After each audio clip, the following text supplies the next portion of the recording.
Welcome to part 6 of What If Keami Sends Naruto Back in Time to Fix His Mistakes. Please remember to like and subscribe as it motivates me to upload more in the future, and as always, link to the fanfiction is in the description. A request from Wave. Team 8 was finished with their morning workouts, and they were making their way to the Hokage Tower. Kurenai was attached to Team 10 for the weekend. It was clear to the genin that Itachi missed the soothing presence of the red-eyed woman.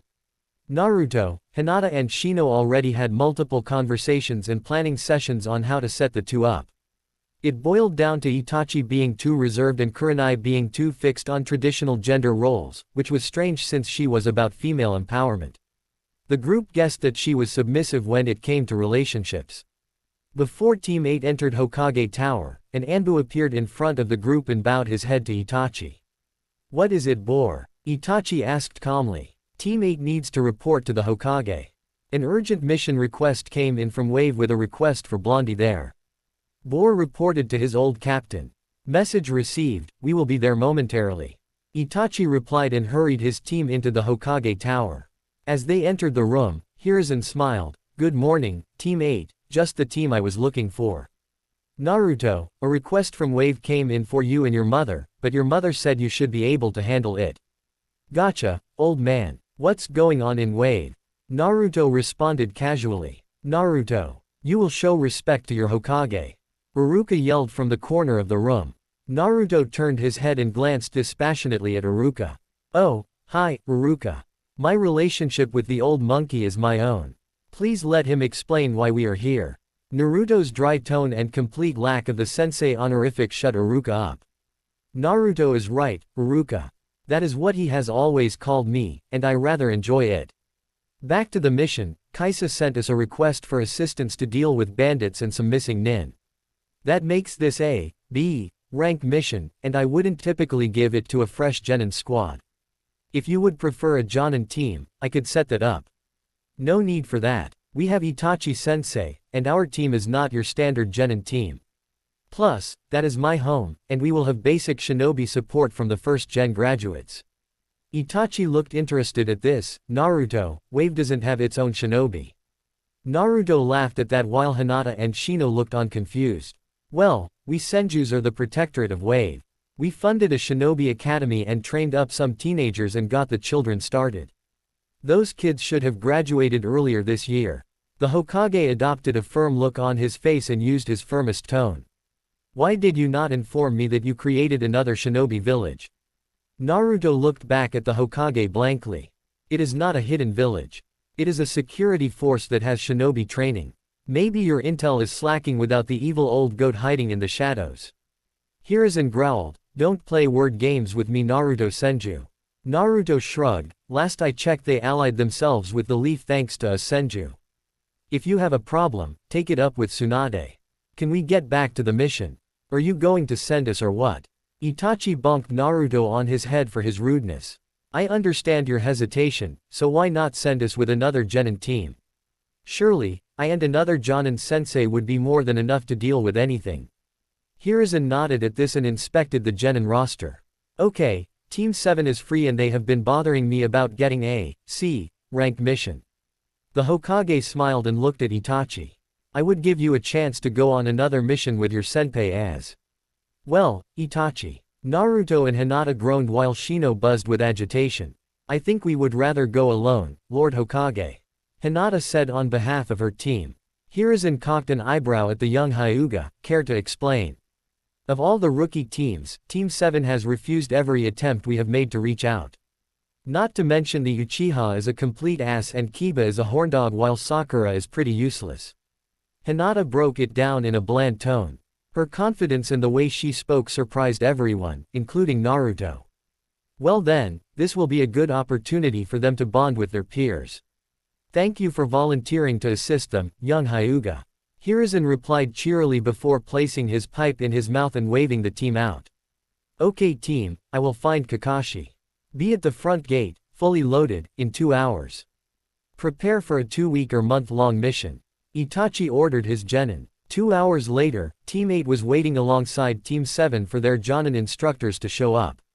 Sasuke was scowling at Naruto with his arms crossed leaning against the gate. Naruto paid him no mind and continued talking with his team, who were rapidly worming the way into his heart. You know, Kit, I have come to like these two. That bug boy is most interesting. I was mad that you were feeding him my chakra at first, but it has had amusing results. Kurama said through the mind link. Yeah, that's good to hear Q. Sorry I asked you to tag along for this mission everyone. Naruto said through the open channel. Rias groaned, yeah, well it's not like we can be apart from you for that long. Plus, it will be good to see our friends back in Wave. Yosuke, are you going to rekindle things with Himawari? She is a great lady, but I can't exactly have a long-term relationship with her when we are living in Konoha. Yosuke answered. Sorry about that, Suke. I am still trying to find a way to push you guys into blood clones without completely destroying my psyche. Naruto's mental tone was pitiful. No need to apologize, Naruto. You have already done more for each of us than we could ever ask for. Yosuke answered. Yeah, big brother, at least you didn't just try to absorb us like you did with Yami. I have my friends because of you. Hikari's cheery voice filled his mind and brought a smile to his face. Yami is still here, Hikari. He is just a part of me, and I realized a long time ago that I needed him. I need each of you just as much, but by the time my soul healed you were each unique and separate. It just didn't feel right to take that from you. Naruto addressed his alters in a manner that brought a true grin from the kitsune. That is why you are worthy of being my container, Naruto. I am proud of the man you have become. Kurama said with fake sobs mixed in. At that point, Kakashi and Itachi appeared in front of the group and drew Naruto's attention. They inspected their genin's loadouts and that was when Sasuke's condescending tone drew Team 8's attention. Sensei, why are you checking our loadouts when those losers don't even have their packs? Sasuke sneered, which drew laughs from Kiba and Sakura. Sealing scrolls, duck butt. Naruto simply replied as his team each held up scrolls. And all of our combat supplies are in these bracelets. So, anything else to say, duck butt, pinky and dog breath. This earned growls from Team 7 and they each turned their heads up at Team 8. Itachi bonked Naruto on the head and Kakashi cast an apologetic look over at Team 8. They moved out and had to let Sakura set the pace since she was the least physically fit. It was so slow that Team 8 each upgraded their resistance seals to at least get something out of the journey. Due to the slow pace, they were forced to camp out that night, which only served to escalate tension. Naruto set up and secured his tent, along with the tents of his teammates. He also set up a barrier around the camp to ensure that no unwelcome visitors entered their camp at night. They still had a watch rotation, but this night was the first night that Rias got up to something sneaky in years. When Naruto fell into REM sleep, Rias took control of his body and snuck out of the tent. She snuck up on Sakura, who was on watch, and cast a pleasurable genjutsu on her, illusion arts, land of dreams. Sakura fell into a wet dream in her position on the tree, moaning pleasurably and muttering Sasuke's name. Rias took out a permanent marker and got to work. Once she was done with Pinky, she infiltrated Kiba's and Sasuke's tent. After 30 minutes in control of Naruto's body, and a quick masturbation session to prank her original, Rias went back to sleep and released her control. The genin teams woke up and were eating breakfast. Team 7 was still half asleep and failed to notice the markings on their teammates' faces as they dug into eggs and bacon prepared by Naruto's clone. They failed to notice the stifled laughter of Kakashi and Itachi, or the full-blown giggle fits of Team 8. Finally, after breakfast and a chance to wake up, Sakura blushed and snuck a look at her Sasuke-kun. Sasuke, what's on your face? Who did this? Sakura darted over to more closely inspect her crush's face. She saw, duck butt, written on his forehead with a handlebar mustache that ended with arrows pointing to his hair. Sasuke looked incredulously at Sakura and noticed the marking on her face. Pinky was written across her billboard brow. A penis with the Uchiha clan emblem on the ball sack touched the corner of her mouth and on the other side was a chibi Sasuke. What's on your face, Sakura?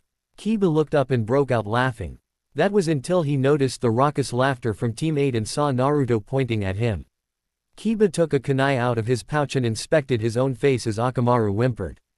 He saw, dog breath, scribbled on his forehead as a miniature dog was on the top left corner of his forehead with its leg raised. Little water drops were all over his face as they spread out from the stream that led to Kiba's mouth. Naruto was rolling on the ground laughing and praising Rias within his mind. It was truly genius and a hilarious prank, which he genuinely appreciated. Everyone within his head, Keami that sounded crazy just thinking it, was filling the mind link with their own laughter. Hanata had her back turned to the group, failing to suppress the laughter threatening to overtake her. Shino was audibly laughing, and his bugs were jittering rhythmically. Kakashi had excused himself from the campsite because he didn't want to further humiliate his own team, but Itachi had no such reservations. He walked over to Sasuke and poked him in the forehead with 2 fingers. "You should always keep your guard up, little brother." Itachi chided him, which was the last straw for Sasuke. Sasuke roared out in anger and charged at Naruto. Naruto threw a hand to his team to tell them he had it handled. Itachi respected the call as well and watched his brother get thoroughly handled while sighing in dismay. Sasuke crossed the campsite at genin speeds and leapt into the air before spinning and bringing his right leg down into an axe kick.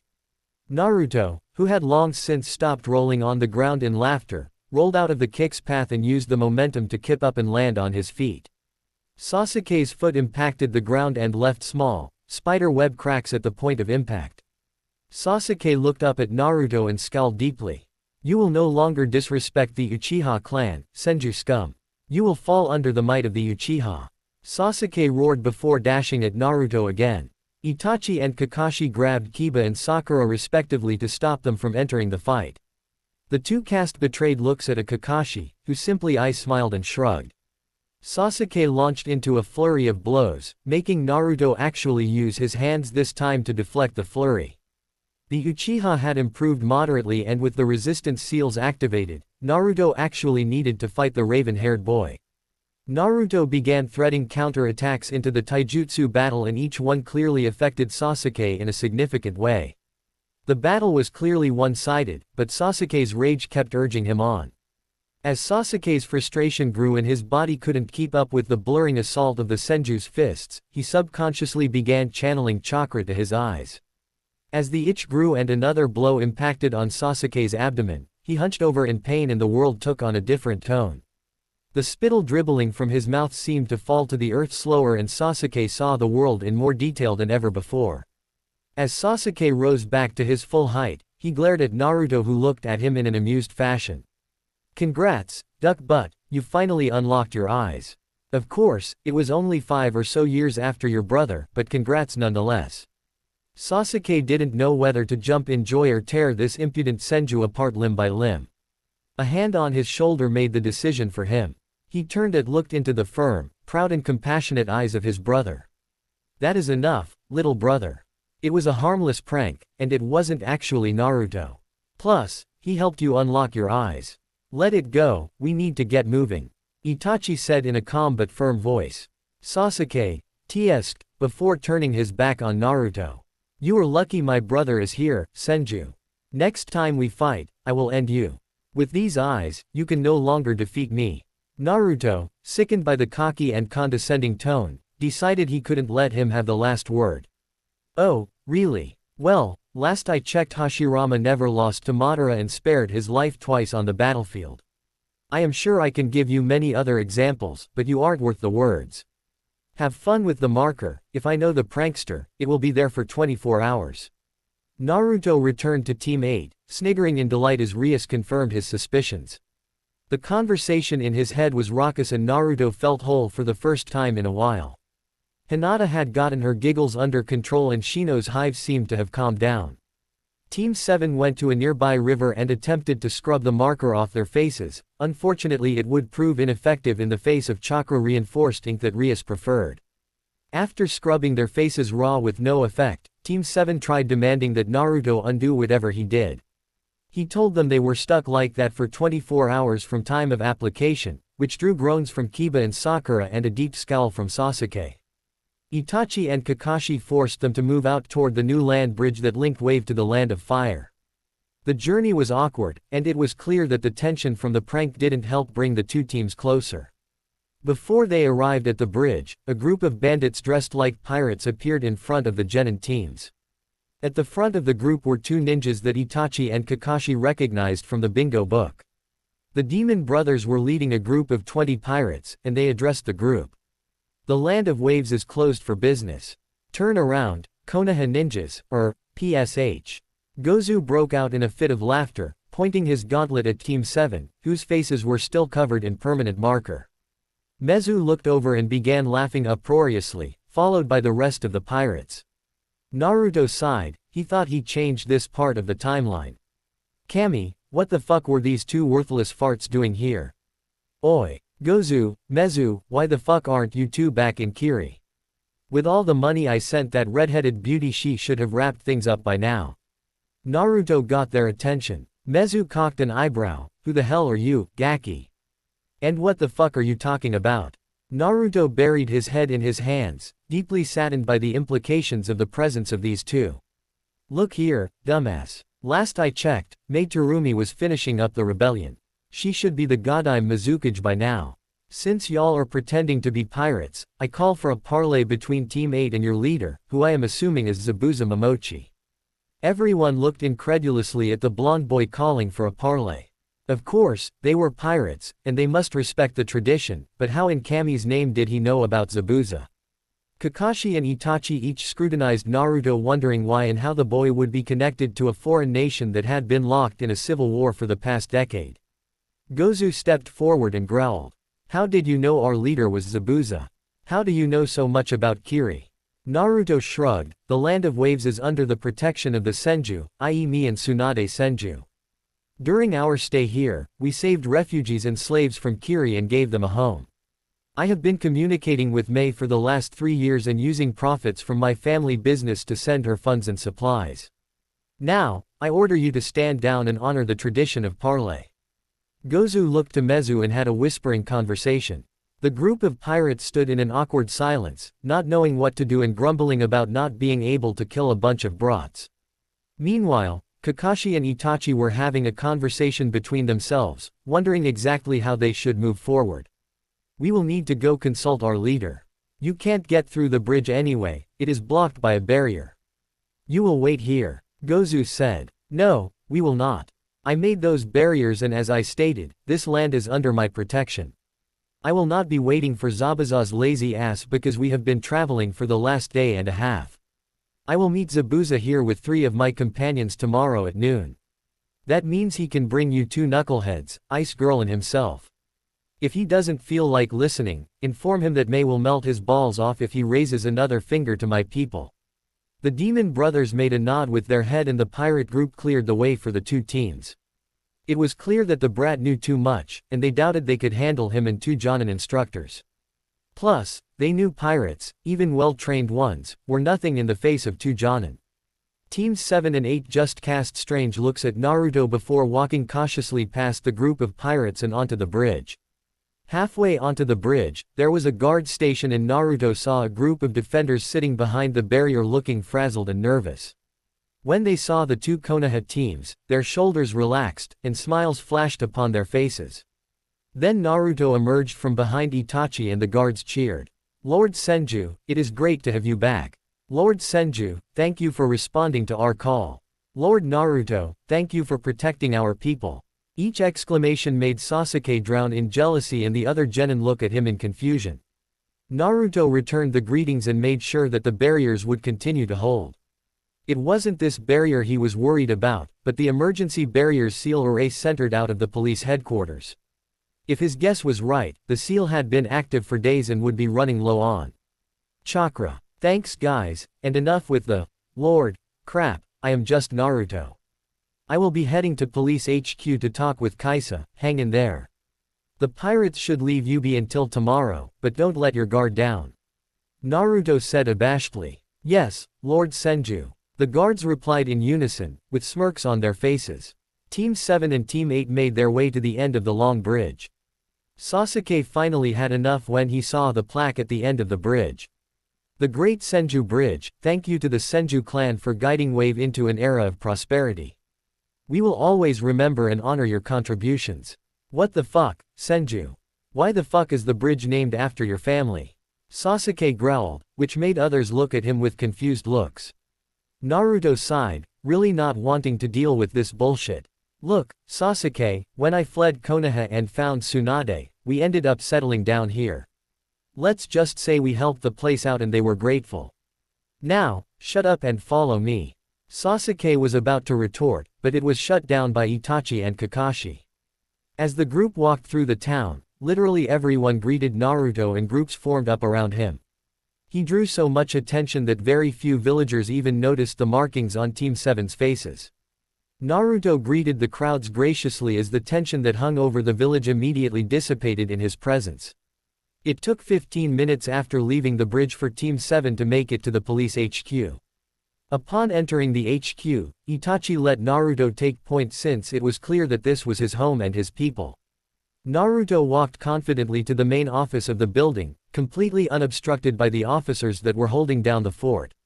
He pushed open the door and allowed Itachi and Kakashi to follow him in. The sensei told their other genin to wait outside. Kaisa looked up from his desk and immediately broke out into a smile. Naruto, it is great to see you again, bud. We have some catching up to do, but why don't you have a seat so we can get you brought up to speed? The trio sat down, with Naruto in the head position. It is good to see you too, Uncle Kai. So, what's the damage? How is the emergency seal holding up? Naruto asked. Kaisa sighed, the seal is running low. Each of our shinobi and trainees have been meditating and rotating while powering the seal, but without your power supply they are at their limit. As far as damage, there were no lives lost in the initial raid but Gen 1 is still hospitalized. They were able to raid some warehouses by the docks and we lost a bit, but nothing too crazy. When they took their loot to the ship, we activated the barrier. Since then, they have set an embargo around our island ports and at the bridge. Kakashi whistled and Itachi asked a couple questions. Thank you for the summary, Officer Kaisa. I am Itachi, Naruto's Jonin sensei and this is Hatake Kakashi, sensei of Team 7. Do you know their numbers or projected strength? Kaisa shook his head in the negative. No, they used a mist laced with chakra to maintain the element of surprise and raid the warehouse. When the 10 members of Gen 1 confronted them, a single man with a massive sword nearly killed them all. Since then, we have confirmed 4 ships around the island. Naruto scowled before adding in his 2 cents. Look, these pirates are not what I am worried about. It is Momochi Zabuza, demon of the bloody mist and his 3 companions. One is an ice bloodline wielder and the other 2 are the demon brothers. Really not that much of a threat, but definitely too much for you to handle, Uncle Kai. Is your family alright? Before Kaisa could answer, Kakashi spoke in a disappointed tone. Naruto, I know you are strong, but you are nowhere near Zabuza's level. He is an elite Jonin. Naruto looked to Itachi for support, which made the Uchiha sigh. Kakashi, trust Naruto. He can handle Zabuza if it comes to it. Kakashi looked incredulously at Naruto. He can what? Bullshit. Damn, I thought big brother figures were supposed to have faith in their little brothers. Look, Kakashi, I won't take him in a straight Kenjutsu fight. I have so many tricks up my sleeve that I guarantee you I will win. First and foremost because he will underestimate me like you just did. Naruto said, attempting to keep his tone even. Ruto, why are you talking like you will be the one fighting Zabuza? Kaisa asked, clearly missing something. Because, rather than kill 20 or more people, I called for a parlay. It is likely Zabuza doesn't know the war is ending or the role the Senju and Wave have played in ending it. He went missing Nin 6 years ago and I doubt he is able to stay in the loop. I am hoping that I don't even have to fight the guy. Naruto answered. And you think he will honor a parlay? York asked, appearing out of the corner of Kaisa's office. Haha, York, who knew you would be a natural at the chameleon jutsu? I was wondering when you were going to show yourself. Yes, he will honor it. I already demonstrated that I know what tricks he was up to and who he was with. Damn it, brat, I can never hide from you. Anyway, can I go with you? York asked. Naruto looked to Itachi and Kakashi, but it was Kakashi that answered. No, while Naruto told us you were trained, we have not worked with you. At the very least we will be meeting with one of the 7 swordsmen and 3 Chunin-level shinobi.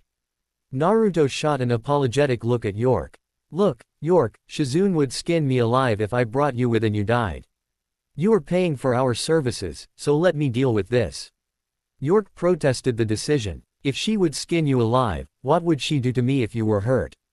When have you ever been able to beat me in a spar? Naruto countered. Kaisa laughed and slapped York on the back. He has got you there. We didn't learn to access chakra until we were already adults. We have no place in a meeting of such monsters. Itachi was interested by this. Naruto, your academy taught adults. It is very challenging to awaken an adult's chakra. Not when your grandmother is the slug Sannin, Tsunade Senju, the legendary sucker and ultimate medic. Naruto laughed as he rattled off his mama's titles. A look of understanding found its way onto Itachi's and Kakashi's faces. Kaisa and York agreed to let Naruto handle the meeting and told him that they would bring dinner over to the Senju compound that evening.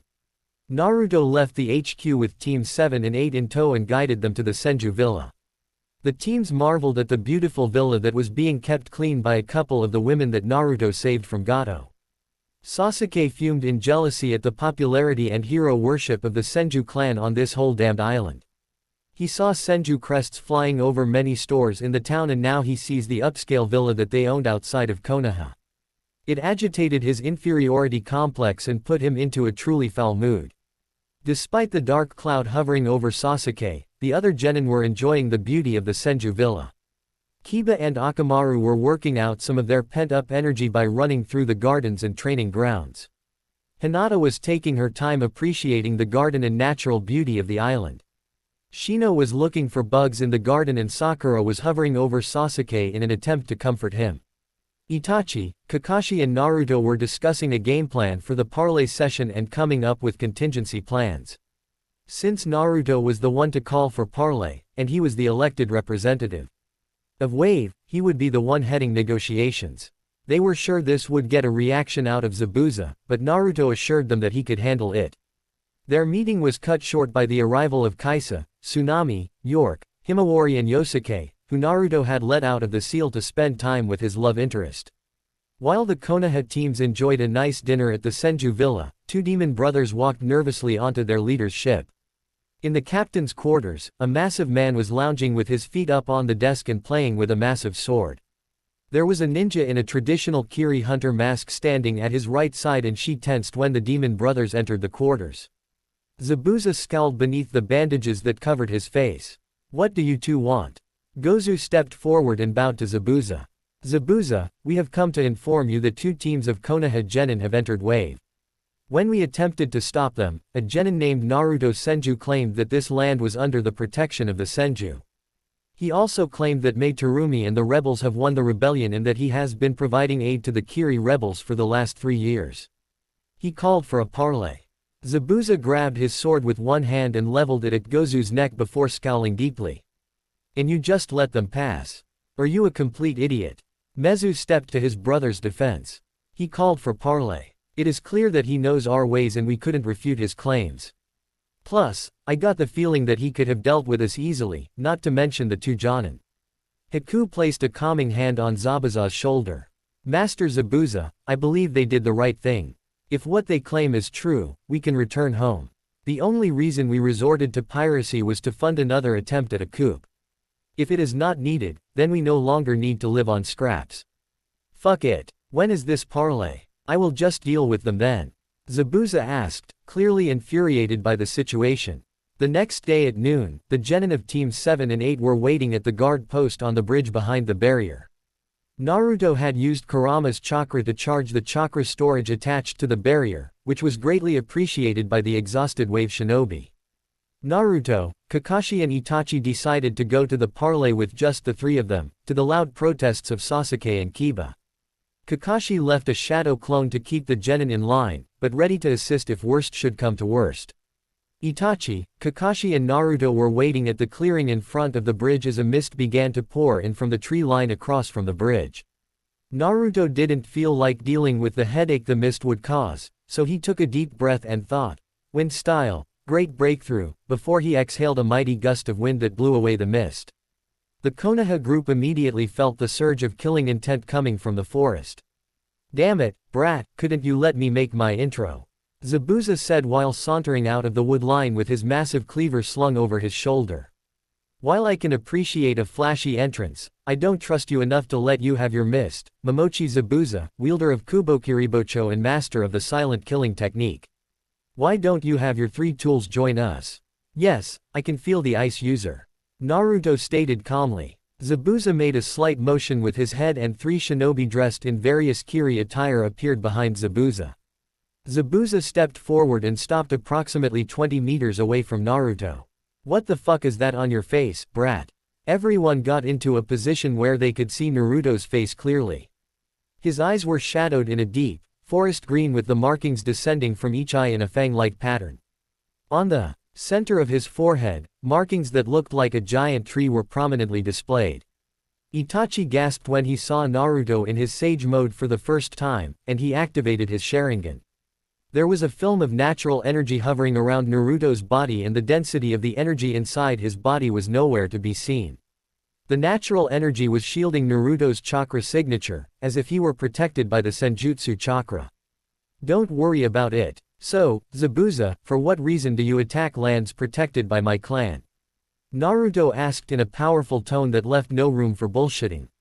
Zabuza looked incredulously at Kakashi and Itachi. You are letting this brat be your representative. Itachi cast an amused glance at Zabuza and Kakashi shrugged. Naruto didn't let the attention drift from him. I am Naruto Senju, heir of the Senju clan. For the last 7 years, these lands have been under the protection of the Senju.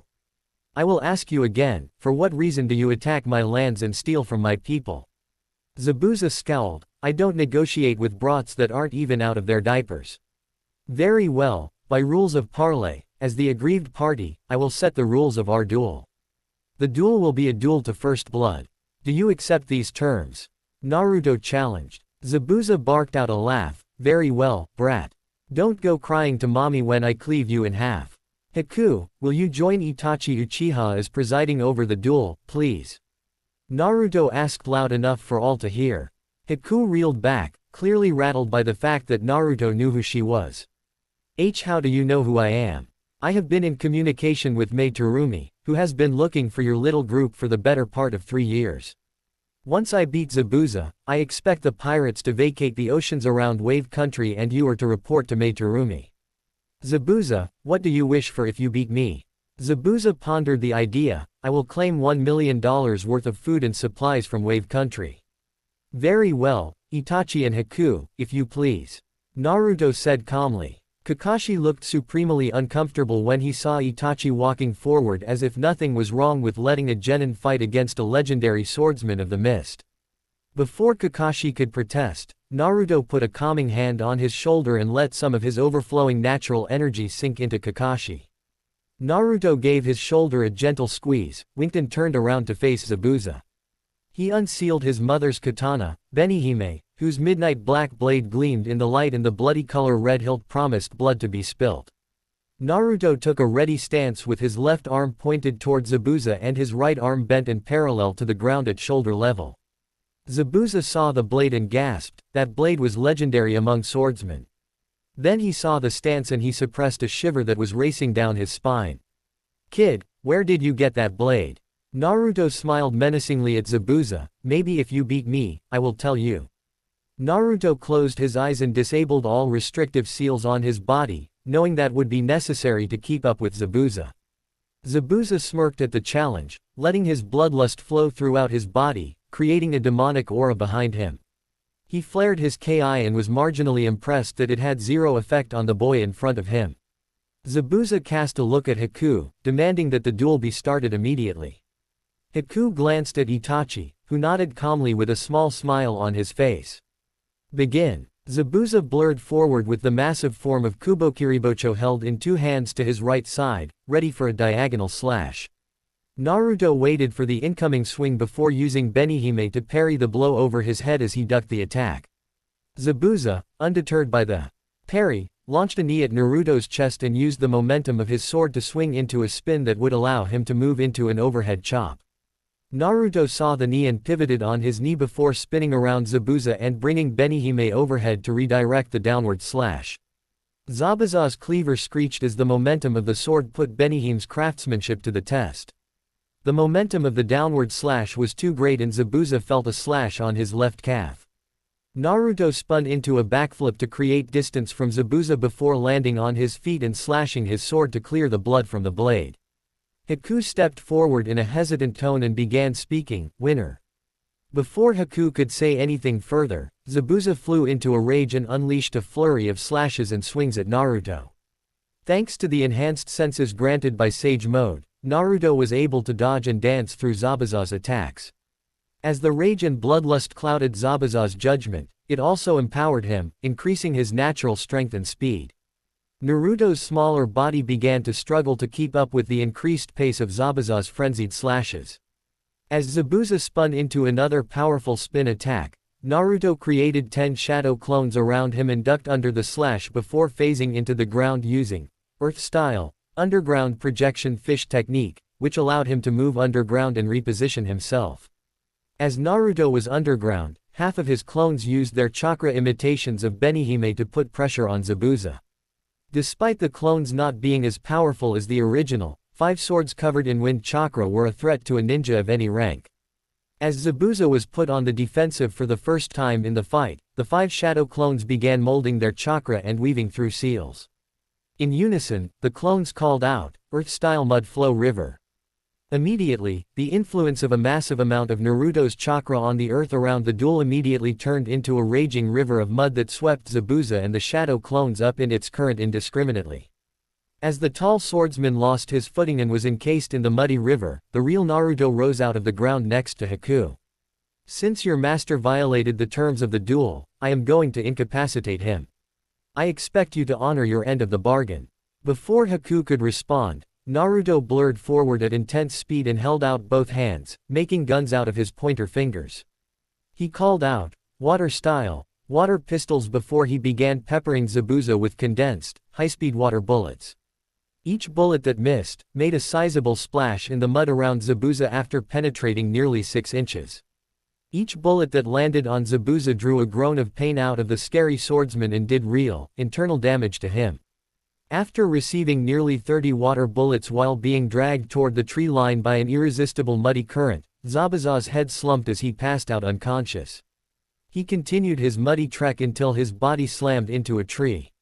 Naruto darted over to the tree and was forced to dodge a volley of Senbon as he attempted to put a seal on Zabuza. "Stand down, Haku, I do not wish to harm you and I will not kill your master. If you continue this, my comrades will get involved and I will not guarantee your lives." Naruto barked in a no-nonsense tone. The timid girl halted her movements with Senbon in hand as Itachi's blade rested against her neck. The 2 demon brothers were already in a precarious position thanks to a chirping, electricity-coated hand that Kakashi had pressed against Gozu's back. A tense standoff ensued and Haku realized that they were truly outgunned from the start. "What are you going to do to him?" she said in a resigned tone. "I am going to seal him in a stasis scroll that only Mei Terumi can unlock. You will take this unruly man and your pirates away from Wave and Fire Country. You will deliver him to Mei along with a letter from me. An uncomfortable stay in a stasis scroll is the least he deserves for dishonoring the terms of our duel." Naruto answered calmly, never breaking eye contact through Haku's hunter mask. "Very well." Haku sighed in a resigned tone as she dropped the Senbon from her hand.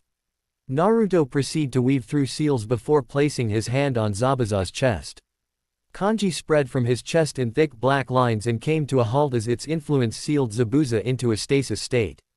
Naruto then took out a prisoner scroll and sealed Zabuza's body into it before he used his brush to place a chakra seal on the scroll. He sealed Kubokiribocho into a separate scroll and then walked calmly over to Haku before giving her both scrolls. "We will not have any further issues, will we?" Naruto asked. Haku shook her head furiously in the negative after Itachi removed his sword. "No, Lord Senju, you will have no further issues with us or the pirates." "Great," Naruto said with a genuine smile. "Now, please wait for me to write a quick letter to Mei." Naruto took 5 minutes to write a message to the rebel leader and create an incomplete communication scroll before he handed the sealed letter and scroll to Haku. "Thanks, Haku, last I knew she was on Kambi Island just to the south of Kiri. If she finished up the rebellion, then my guess is that she would be in Kirigakure. Thank you for your mercy, Lord Senju. I will deliver this to her without fail," Haku said before her, and the demon brothers disappeared in a water shunshin. Naruto sighed as the last of his stored natural energy faded and the markings on his face receded. Kakashi stepped forward with a completely incredulous look on his face. Naruto, what the fuck was that? How can you keep up with an elite Jonin? Naruto let Itachi answer on his behalf with a tired gesture of his hand. Why don't you come to the morning and evening workouts and find out? I am sure my brother will act up, but in time it would be good for him. No, no way. The workouts guy has been raving about. No way, I am not subjecting my team to that. Plus, workouts are not enough for those kinds of results. Kakashi said. Itachi cocked an eyebrow at his senpai. Kakashi, your team is by far the weakest genin team specifically because of those workouts. Before you raise a stink, try challenging any of the rookie teams and see if you win a single match. Spoiler, the answer will be no. At this point, even Ino Yamanaka would be able to match up against my little brother. Oh, please, Itachi-sensei, Ino would destroy Sasuke. I have been giving her lessons on the side. I told her that I would expect any potential wife to be strong and that seemed to do the trick. Naruto said while laughing internally. Kit, please make your mate fight the Uchiha. I want to see the look on his face. Kurama begged, with special backing from Rias and Hikari. Yes, little brother, I demand it. If not, I will take over again at night and get you in trouble again. Rias taunted. Sheesh, it isn't up to me. While I hate the bastard for his previous life, I don't think I want to break him that badly this early. Naruto thought back. Kakashi looked incredulously between Itachi and Naruto. You think my team is the weakest? Both of them nodded and Kakashi pushed his head into his hands. How much have you taught them? The better question, Kakashi, is what have you taught them? Itachi countered. Kakashi seemed to think for a brief second. Well, teamwork exercises, rank missions and we completed tree walking before coming. Here. Yup, your team is the weakest. Naruto said cheerily. Kakashi's look demanded an explanation. Okay, fine, every rookie has been equipped with resistance and weight seals. Weight seals are self-explanatory, but the resistance seals are the ones my father used to train his speed and internal resilience. Ino has had them on for 5 months now while Shikamaru and Hinata have had them for 7 months. Choji and Shino have had them since they returned to Konoha, and I don't even need to explain Guy's team. Naruto explained. Okay, but that doesn't make that much of a difference. Sasuke is still a prodigy. Kakashi countered. Itachi broke down their reasoning. At the genin level, taijutsu is the most effective combat art due to lower chakra reserves and less potent jutsu. Speed and strength are key variables in taijutsu. Furthermore, Naruto's training includes mandatory weapon training, advanced chakra control, chakra reserve building, basic elemental manipulation and ranked jutsus of elemental affinities. Not to mention they spar against one another every day. I love my little brother, but his ego would be shattered if he were to fight against the other genin teams at this time. How about a bet, Kakashi? I am sure you have seen Guy and his mini-me had a complete makeover lately. Think you would fare any better against me? Naruto asked cockily with a smirk spreading across his face. Kakashi thought about it for a minute. Deal, but I get to choose the genin Sasuke fights against. As long as the genin attends my workouts and participates in our joint training, I am fine with that. Naruto responded. I will referee that spar. What are the terms of your bet? Itachi said in a neutral tone. If I win, Kakashi has to wear Guy's old outfit for a month. Naruto said without even needing to think about it. Kakashi's eye widened in horror. No, no way. No way in hell. Kakashi sputtered out. What? Too scared your prodigy student will get put in his place against any of the rookies. Naruto taunted. Even on the off chance that the genin chosen defeated Sasuke, there was nothing in the world worth taking that bet. Kakashi would rather commit seppuku than wear that hideous outfit that he tricked Guy into wearing all those years ago. Your terms are unreasonable. There is nothing of equal value that I could possibly think of when Sasuke wins the spar. Kakashi answered, thinking that he had saved his reputation. Fine, you will wear Guy's old outfit on duty for 1 whole day. Naruto conceded. If Sasuke wins, I want the complete, signed limited edition set of Ika with illustrations. Your grandfather is Jiraiya, so you should be able to swing that. Kakashi answered. Deal. Naruto said quickly while extending his hand for a handshake. Kakashi hesitated a moment, shuddered visibly, gulped loudly, then accepted the handshake sealing the deal. Itachi bore witness and smirked deviously at the thought of seeing his old sensei in guy's outfit. The Konoha trio made their way back onto the bridge. Kakashi's clone had tied up Sasuke and Kiba for insubordination. Evidently, they made a break for it and tried to join the fight when they felt the chakra spike. The clone dispelled, transferring its memories, when it saw the trio walking back down the bridge. Kakashi groaned and Naruto snickered when he saw the tied-up boys. At least the markings had faded by this point, otherwise Naruto would have lost it. The pouty looks on their faces, the screeches of Sakura and the annoyed look on Hinata's and Shino's faces were priceless to Naruto. What happened? Is the fight over already? Sasuke demanded from his seated position. Itachi walked over, bent down and poked Sasuke in the forehead like he used to do when he was little. Yes, little brother. The missing ninjas and the pirates have been dealt with. We will remain on the island and conduct patrols for the next week to make sure. Kakashi stepped forward. In the meantime, once patrols are completed, Team 7 will be training with me. Naruto got a devious smirk and elbowed Hinata lightly in the side. Hey Kakashi, why not join us for our workouts? We have plenty of equipment back at the villa. Kakashi, not wanting to demoralize his students before the spar of destiny, as he thought of it, answered Naruto, no thanks, Team 7 will be conducting their own elite training regimen. He was really hoping that the word elite would motivate his team. Kiba barked out a laugh, yeah, as if Team 8 could keep up with our elite training. Akamaru whined by his master's side. Shino spoke up, in a shocking turn of events, Kiba, your statement is illogical. Naruto has clearly demonstrated Team 8's superiority. Just because Kakashi-sensei uses the word elite doesn't make your workout elite. Hinata, picking up on where Naruto was going with this, added, yes, Team 7 has always refused to join us for workouts and joint training. I will bet my bow that Team 7 cannot complete the workout we will be doing tomorrow morning.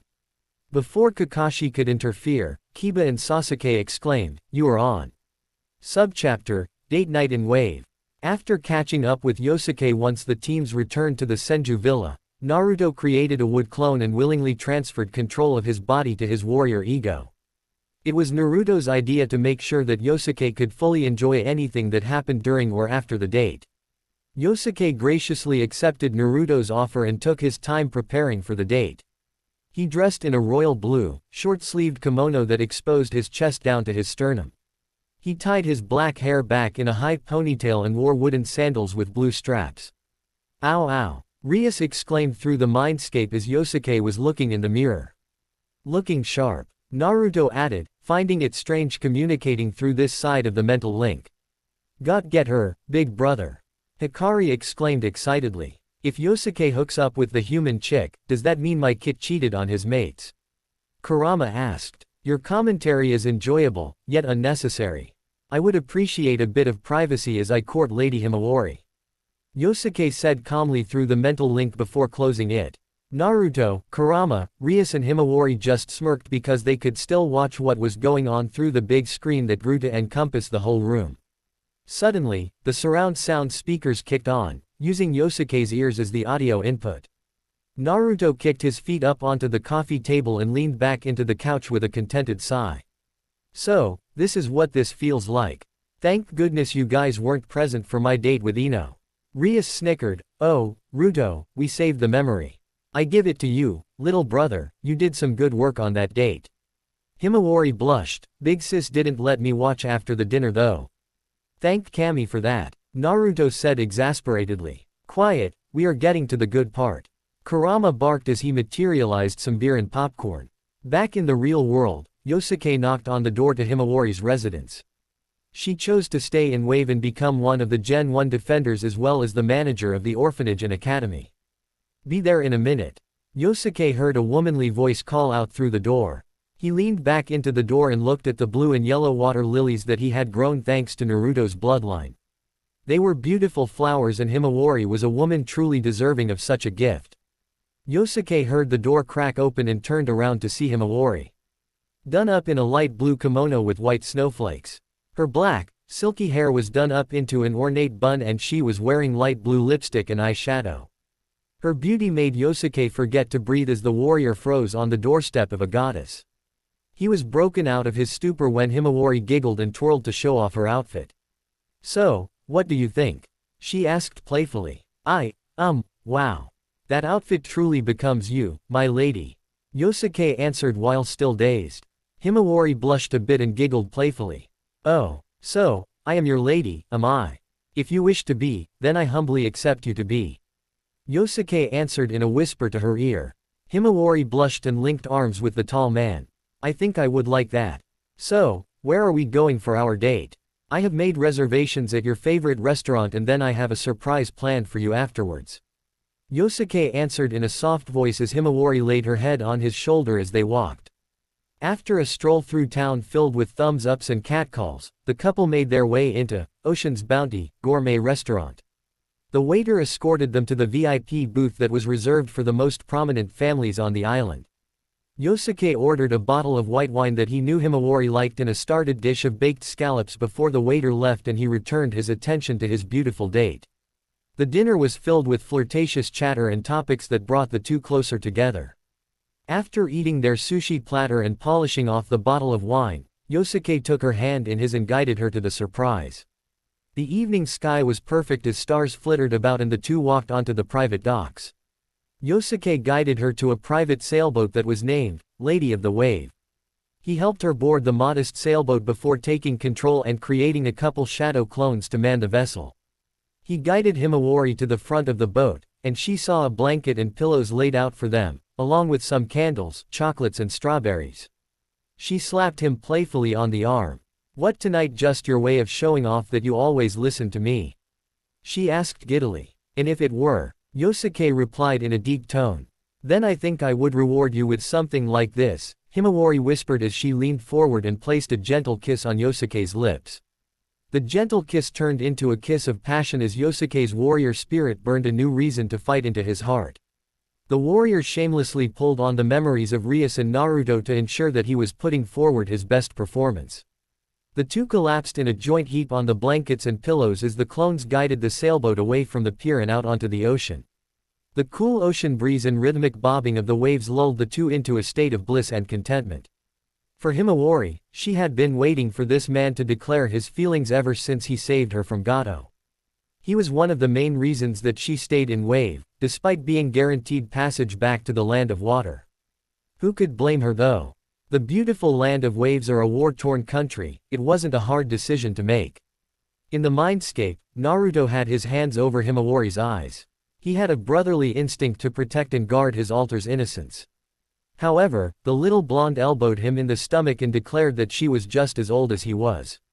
While true, everyone that resided in Naruto saw her as the little sister they must protect. That night, Hikari got to see what happens when two adults love each other very much. Who knows, maybe 9 months later she would see the results. End of subchapter. I realize that I have to give love and screen time to the altar. Egos. I have many ideas for them, but I don't want to distract too much from the main story. I am open to feedback on my handling of them and I promise they will play a bigger role as things start playing out. The next morning, Team 7 was dragged out of bed and given a very rude awakening by Naruto clones who were in drill sergeant mode.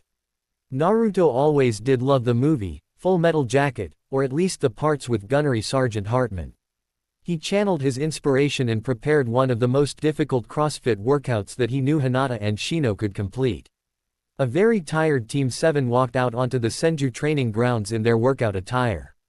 They saw York, Tsunami, Kaisa and a couple of members from Wave's defense force standing next to boxes, kettlebells, pull-up bars, sets of dumbbells and multiple jump ropes.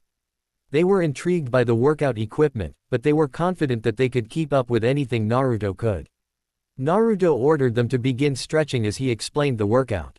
"Okay everyone, welcome Team 7 to CrossFit. This workout will be unlike any workout you have done before. First, this workout will be completed chakra-free. Second, this workout is timed and the standard for completing the workout in a passable time is 15 minutes. Third, this workout will be completed in stations. Since we have so many people joining us, we will divide evenly into 2 groups. One group will motivate, count and coach the other through the exercises." Idiot, you think 15 minutes could ever be enough of a workout for an Uchiha? I train every day. Sasuke barked out, interrupting Naruto's explanation. He adopted a confused look when everyone laughed at him and made comments like, "We will see," or, "I can't wait to see his face after he pukes." Itachi just facepalmed in shame, knowing that his brother had never done a workout without chakra before. Naruto coughed to regain the group's attention. "Anyway, as I was saying, today we are going to do the Filthy 50. Groans came from those that knew what Naruto was talking about and he responded with a chuckle. For those that don't know, the Filthy 50 is a workout of 10 different exercises that you will complete in the fastest time possible. The stations are as follows: 1 box jumps with 24 inches, 36 inches and 48 inches options. Team 7 start on 24, 2 jumping pull-ups, start below the bar, jump and execute a pull-up. Completely release and repeat. 3 50 kettlebell swings with each arm. The representative is counted when the kettlebell comes to a complete stop in between your legs. 4 50 walking lunges on each leg. Additional weight can be added for more experienced members. 5 50 hanging knees to elbows. Hang from the pull-up bar and bring knees to elbows in a controlled manner. 6 50 push presses or military presses. I have 45, 60 and 75 pound dumbbells prepared. 7 50 back extensions, lay flat on the ground and raise legs, arms and torso off the ground. 8 50 wall balls, I have 20, 30 and 40 pound medicine balls. Throw the ball as high as you can off the wall, catch in a controlled manner and repeat. 9 50 burpees, self-explanatory. 10 50 double unders, jumping rope except you must revolve the rope twice in one jump. Any questions? Kiba scoffed, "What's so hard about that?" Naruto ignored the question and looked over the group. "Is everyone done stretching?" At nods from most of the group, he continued and formed a hang sign. "Okay, say goodbye to your chakra. Team 8, pair up with Team 7 and guide them through the workout. Since they are so elite, we will let them go first. Everyone else, move at your own pace, respect your fellow CrossFitters and remember that this exercise is timed. Try to beat your previous record." Naruto secured wrist weights, ankle weight and a weighted vest before walking over to Sasuke. "Why are you wearing weights, Senju?" Sasuke asked Naruto. He was worried that he couldn't access his chakra and his worry was overshadowing his pride. "To make this fair, I have done this exercise many times before and I need weight if I want to get the most out of it." Naruto held up his hand. "Don't even think about asking for weights. If you can do the exercises in less than 12 minutes, then you qualify for additional weight." Sasuke scoffed and crossed his arms. "Fine, whatever you say. Let's get this over with." A Naruto clone blew a whistle and half of the attendees blurred into motion. Those that were used to the workout operated at a brisk pace but made sure to keep their breathing even. Team 7 blew through their first workouts: box jumps for Kiba, jumping pull-ups for Sasuke and double unders for Sakura. They were keeping up with the group or maybe a little ahead of pace. Naruto kept telling Sasuke to pace himself, which was duly ignored by the Uchiha. At 10 minutes in, Sasuke had completed 5 of the exercises and he was huffing and puffing as he moved to the back extensions. He flopped on the ground like a fish and performed sloppy back extensions. Naruto broke out drill sergeant mode and kept saying 0 until Sasuke did the exercise to the standard. Incited by his anger, Sasuke gained a second wind as he completed the extensions and ran to the wall ball area. He took the 20-pound ball and began throwing it at the lowest line, which was 10 feet up. He didn't know why it was so hard, but the exercise made his arms feel like lead every time he caught the medicine ball as it was falling. Naruto stifled a laugh and decided not to antagonize the Uchiha that was clearly giving the workout his best effort. Sasuke moved slowly through the burpees, not realizing how tired his body was or how hard it was to repeatedly fall, jump back up and raise his deadweight arms above his head. His breathing became ragged, and his face was flushed as blood was pumping through his body at its fastest rate ever. After burpees, Sasuke made his way to the jump ropes and began attempting double unders. Once again, he was slowed down by not being able to complete the exercise effectively and his frustration got the better of him. He was breathing so hard as he moved into his last exercise and his head was spinning so badly that he hadn't realized that everyone had already finished, and they were waiting on him and Kiba. Sakura had already given up 10 minutes ago when she fainted while doing the military presses. Sasuke's pride willed him forward as he completed his box jumps at a snail's pace. The fact that the end was in sight was the only thing keeping him on his feet. Each jump was like moving the weight of the world as the lead in his legs weighed him down. Finally, on the 50th repetition, Sasuke shouted triumphantly before passing out. Itachi, knowing it would happen sooner or later, caught his brother and laid him by Kakashi, who was lying on the ground spread eagle and panting. Okay, good job everyone. Next iteration, get ready, begin. Team 8 completed the workout relatively easy, when compared to Team 7. Naruto finished the advanced version of the workout in 11 minutes and 30 seconds. Itachi, who was also weighted, completed it in 11 minutes and 59 seconds. Hanata finished the medium difficulty options in 12 minutes and 30 seconds and Shino completed the standard workout in just over 13 minutes. Naruto wrote everyone's times down on the board and shared the results with the group. Great job everyone, big round of applause for Team 7 completing their first ever CrossFit workout. Naruto said and earned a round of claps for Team 7. We all remember getting our chakra cherries popped, don't we? A round of laughter from the group. Well, here is your chakra back. Remember, the stronger the base, the better the end product. I am proud of each of you, and it was great seeing you all again. Feel free to stick around for the shinobi exercises or get on with your daily duties. As chakra returned to the area, Team 7 began breathing easier as their chakra worked to soothe their aching muscles and replenish the lost energy. Team 8 sat down next to them, knowing that they would demand an explanation. Naruto, what the fuck was that? That was worse than my Anbu workouts and it only took you 15 minutes. Kakashi asked. Naruto chuckled, that was a CrossFit workout in a chakra null zone. I have my training ground sealed, which took for fucking ever by the way, to disable all chakra within the barriers of the seal.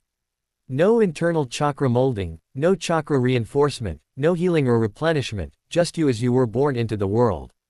But what is the point of that? Asked Kiba, truly perplexed now that he was feeling better with his chakra restored. If I asked you guys to do that workout with your chakra, how much faster could you have done it? Naruto answered the question with a question. I don't think I would have broken a sweat. Kiba answered. Okay, so what is the point of chakra then, Kiba? It makes us stronger and lets us perform jutsus. Kiba answered simplistically. Sakura, what are the two basic elements of chakra? Why do you think I disabled chakra and how would that help you? Naruto asked the brainchild of Team 7. Sakura thought about it for a bit. Well, chakra is broken down into yin and yang components, spiritual or physical energy. You took it away, so that we could build more yang chakra. Sakura guessed. Close, but no. When combined, spiritual and physical energy combine to form chakra. Us ninja become so reliant on the chakra that we don't even realize we are suffusing our bodies with it, and we use it as a crutch. That is why so many ninjas are so lanky, they simply rely on their chakra to do everything. Naruto began explaining before Sasuke cut him off. And what is wrong with that? It is chakra that grants us power and makes us stronger. Sasuke said in a, sure of himself, tone. Wrong, Sasuke. Chakra is a force multiplier. I disable chakra to build upon your foundation. Sakura, let's put it this way. In the equation of overall strength, chakra x base strength equals overall strength. If you just build up your chakra, how does that affect the equation? Well, it would be the same as just building your foundational strength since it is multiplicative. Okay, Kakashi-sensei, is it easier to build strength or chakra? Naruto asked. Strength, because chakra has too many factors. Kakashi answered, starting to see where Naruto was going with this. Naruto snapped his fingers. Exactly. Chakra is affected by density, nature, speed, flow, size of coils, reserves and a couple other factors. Sure, you can slowly build them up, but everyone has an upper limit when it comes to chakra potential. That growth rate will slow down, and you will find yourself plateauing. By forcing you to work out without chakra, I build your yang chakra reserves, I build your foundational strength and I build both factors of that equation to make you much, much stronger. Sakura looked with a newfound respect at Naruto while Sasuke sneered at Kakashi. Why have you never explained this to us, sensei? Kakashi I smiled and shrugged. You are kids, you don't need to know advanced chakra theories and applications. We are in a time of peace, after all. The answer infuriated Sasuke, but surprisingly it was Naruto that spoke up. Kakashi, you better grow up rapidly. Your lax attitude will get your students killed and you will have another name on the memorial stone to waste your life away looking at. Our profession has us dancing with death every day. As soon as they adorned the Hishiate, they lost the right to be children because the world and our profession demands that we be adults. Take it seriously or watch them die in front of you, it is your choice. Naruto's tone was frigid, maybe a bit of resentment from his previous life was affecting his outlook on the situation. Kakashi was about to wave him down, but Itachi backed Naruto up. He is right, senpai. You used to know as much when you were in Anbu. This peace is only temporary, you should see every day as an opportunity to prepare them against the horrors of the world. What would have happened if your team took this mission alone? Would they have survived the encounter with Haku and the demon brothers while you fought off Zabuza? Would you have been able to win the fight against Zabuza? Kakashi was backed into a corner, finally he hung his head and admitted defeat. Naruto released him from his depression by making the offer. Look, guys, you don't like us, and we don't like you. Fair enough, I don't feel like sugarcoating it. That being said, you are still my comrades, and you will someday fight alongside me. Feel free to join us for our morning workouts and our other exercises. Give the other teams a chance. If you don't, I promise you we will leave you behind. Naruto ended by gathering up Team 8 and moving to conduct their follow-on exercises, leaving Team 7 with a lot to think about. The remaining time in Wave was fun for Naruto, even though Team 7 refused to join them for the morning and evening CrossFit workouts. Naruto finished a couple of projects for Tazuna that were put on back order due to his absence whenever he was able to work in privacy. Yosuke continually took over Naruto's body each night and stayed with Himawari while a wood clone of Naruto held it down at the villa. Teams 7 and 8 worked alongside the Self-Defense Force of Wave Country, SDF for short, AN. I couldn't stop myself once the idea came to my head by patrolling the island and making sure that the pirate threat was no more. On the 8th night in Wave, Yosuke brought Himawari over to the Senju villa for a very important and awkward conversation. Himawari noticed how nervous he looked, and her lady senses were tingling as they walked through the villa. After Yosuke brought her into Naruto's room in the compound and sat her down, he undid his transformation and changed into Naruto. Lady Hima, I beg your forgiveness if you feel like I deceived you in any way. There is a very good explanation for this, and I humbly beg for a couple minutes of your time. Yosuke said in Naruto's form with his head pressed to the floor of Naruto's bedroom. Himawari had her hand over her mouth with tears brimming at the edges of her eyes. She looked at Yosuke with fear and confusion in her eyes. Naruto, who saw that Yosuke had frozen up, took control. He formed wood clones and pushed them out of his back, and they began transforming into their unique forms.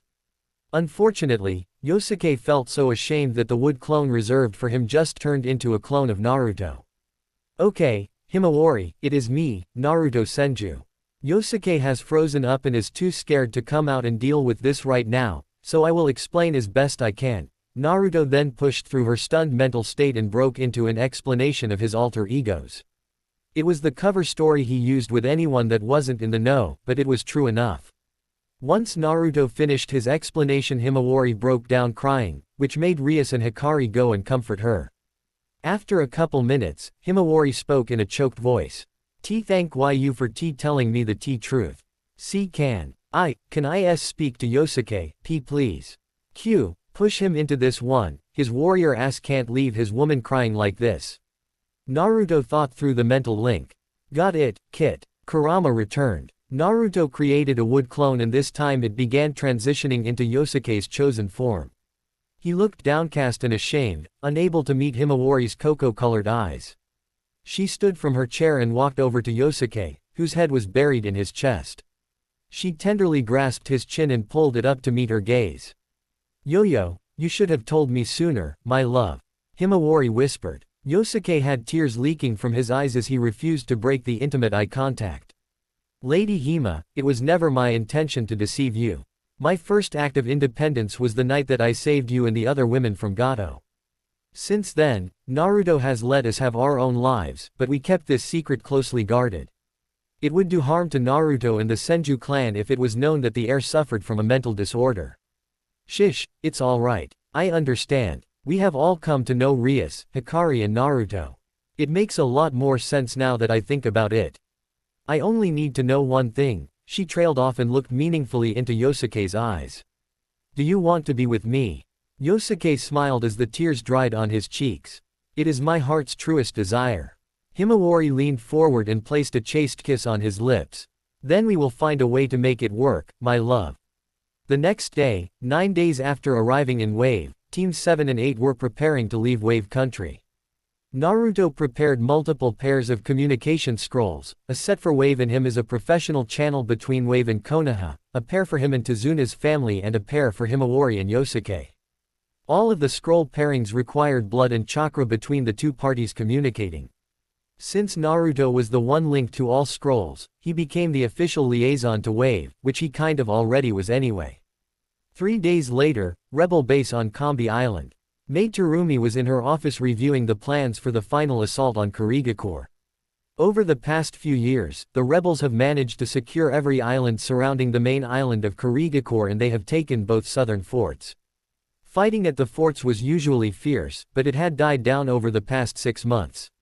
Yagura, after suffering so many losses, had turtled up in Kurigakure and was drawing out the conflict. Mei had the supply lines cut and it was a matter of time until the blockade forced Yagura's hand. She had lost a couple ships to the fully transformed Jinchuriki in the waters near Kurigakure's northern edge, but the supply blockade had effectively isolated the remaining anti-bloodline forces. As she was sipping on some tea and enjoying her alone time, she was disturbed by a knock on her door. After hearing Ao's voice, she told him to invite their guests in and she saw faces she hadn't seen in a long time. Faces she had kept an eye out for over the past couple years.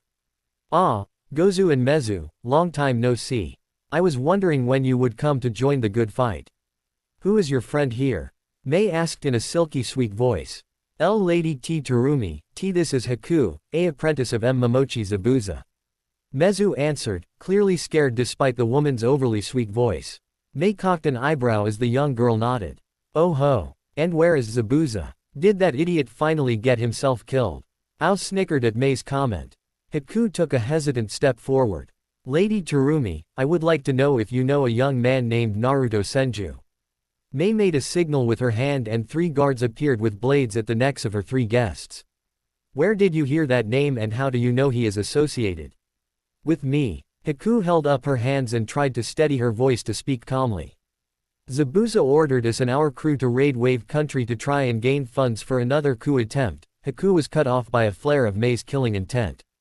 You idiots did what? Mei screamed, truly enraged for the first time in a long time. Haku bowed her head. We stole from Wave and Zabuza ordered us to go back for more, but a barrier emerged and covered the whole island. 2 days later, 2 teams of Konoha shinobi responded to an urgent request from Wave.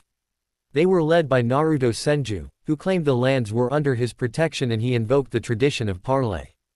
Haku's words came out in a rapid-fire panic that belied her terror in the face of Mei's power. Mei sat back down in her seat with a scowl on her face. How did that idiot fuck that up? He met Lord Senju for the parlay, and he informed us on the state of the rebellion. Zabuza said he wouldn't listen to a brat and accepted a challenge to a duel to first blood and lost. He proceeded to attack Lord Senju after losing the duel until the boy was able to defeat him in single combat.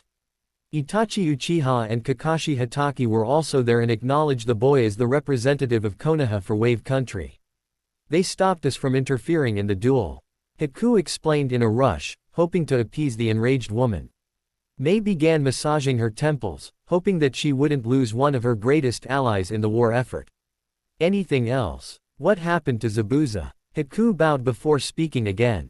The boy sealed Master Zabuza into a stasis scroll and gave me a letter to pass on to you. Haku then took the letter out of her pocket and Ao snatched it out of her hands. After inspecting the letter, he handed it to Mei. The auburn-haired woman opened the scroll and read the message. Hey Mei. Ran into this idiot in Wave. He is either too stupid or his skull was too thick to understand that we are allies. Know that I don't hold his actions against you, but I would appreciate it if you disciplined him a bit. He is in the stasis scroll and I told Haku it would only open to your chakra signature, but that was a bluff. Bonk him over the head for me after you get him some medical attention. I have attached an incomplete communication scroll that will allow for instant communication between you and I. All you need to do is add blood and chakra to the bottom right-hand seal. Once active, write your message on the scroll and push chakra into the seal on the upper right-hand corner until it glows blue.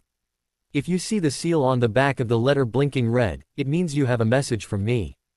I hope everything is going well with the rebellion. I know you should have it wrapped up any day now, be careful and don't die. I would very much like to keep you as my ally. If it is Yagura holding you up, let me know and I will create some Biju suppression seals for you. Keep fighting the good fight. Naruto Senju. Mei smiled as she placed the letter back down on her desk. To Ao's frustration, he was unable to read the letter due to some Fuinjutsu protection or another. Mei scowled at him when she sensed his Byakugan was active. Ao, turn that eye off or I will kill you. I have told you many times not to pry into my affairs, especially when Naruto is involved. Mei growled, which made Ao gulp and obey out of fear. She turned her gaze back to Haku. You and your crew will remain in the brig until I decide what to do with you. Your actions could have cost us a valuable ally. Mei unsealed the stasis scroll and an unconscious Zabuza fell onto the floor.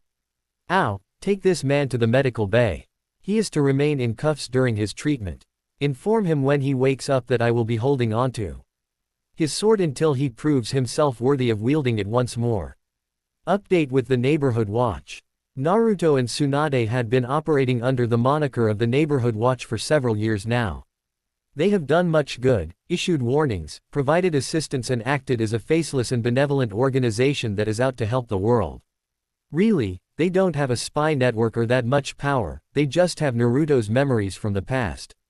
They have used that knowledge as power and inspired fear and respect in the leaders of many nations. Their attempts to get a letter to Nagato have proven futile and the elemental post will no longer take letters into aim. After losing 2 of their postmen, nobody could blame them. Since the postman died, Naruto and Tsunade never knew if Nagato received their letters, but since they never received a response from him, they figured that he never read them. They decided to deal with Nagato and aim at a later date. Naruto had sent nearly semi-annual letters to Iwa, Kumo and a couple smaller shinobi villages.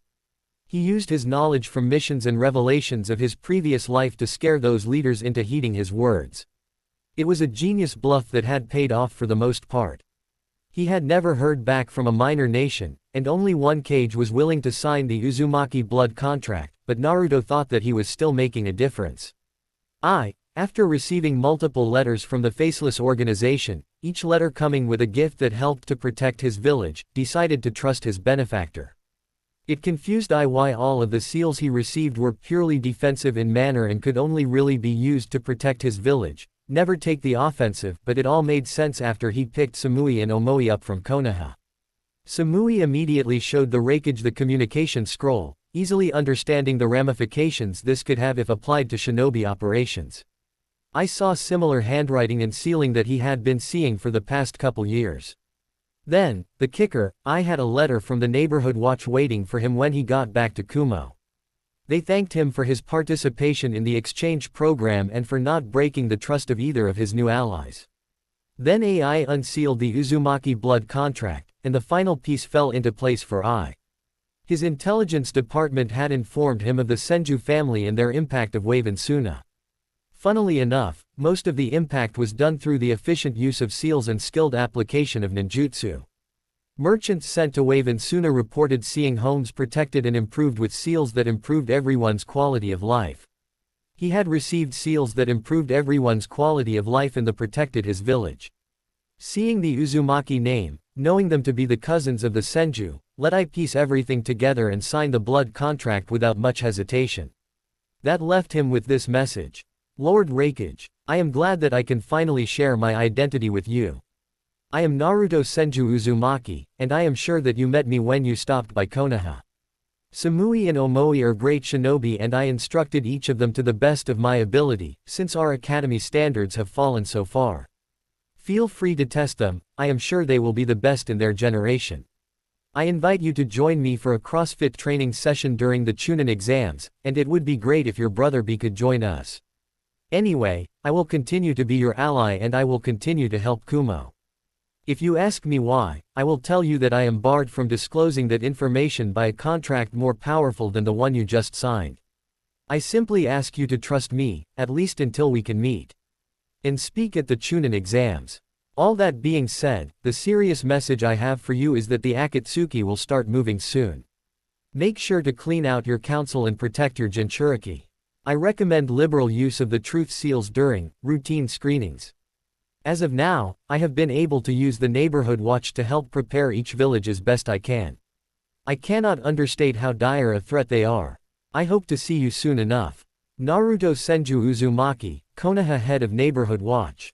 P.S. If your intelligence department hasn't acquired Senju clothing yet, I highly recommend that you get some for yourself and your kunoichi. I have applied multiple seals to that clothing line that will make them happy and protect them from the scum of the earth. P.S. I know you are a busy man, but Mabui is absolute fire, and she has a thing for you. Don't forget to appreciate the small things in life. Today, I sat in his office looking at the message from Konoha that had recently been delivered. It was the invite to the Chunin exams, and he knew he wanted to send a couple teams.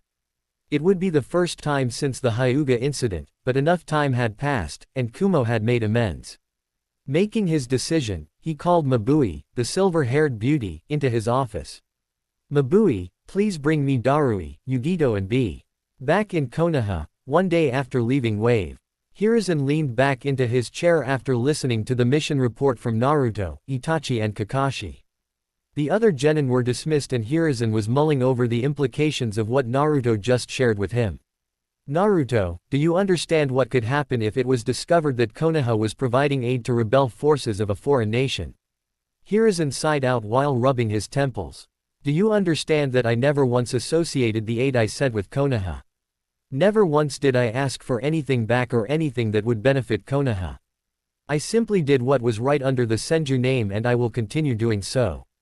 Naruto retorted passionately. Naruto, it isn't that simple. The Senju clan is directly connected to Konoha. Hiruzen countered. Not for the past 7 years it hasn't been, old man. It is well known throughout the nations that we have been in Suna and Wave. I acted as the Lord Protectorate of Wave and sent aid. If Konoha doesn't want another ally, then that's your call. Damn it, Naruto, why are you so insistent on helping foreign nations when you don't do the same for your own village? Hiruzen's weariness turned into frustration as he asked the question.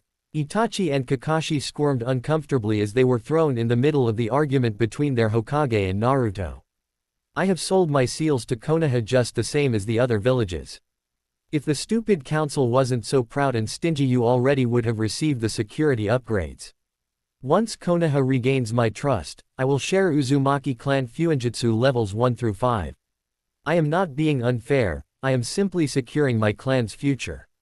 Naruto's tone began to rise for the first time in the exchange.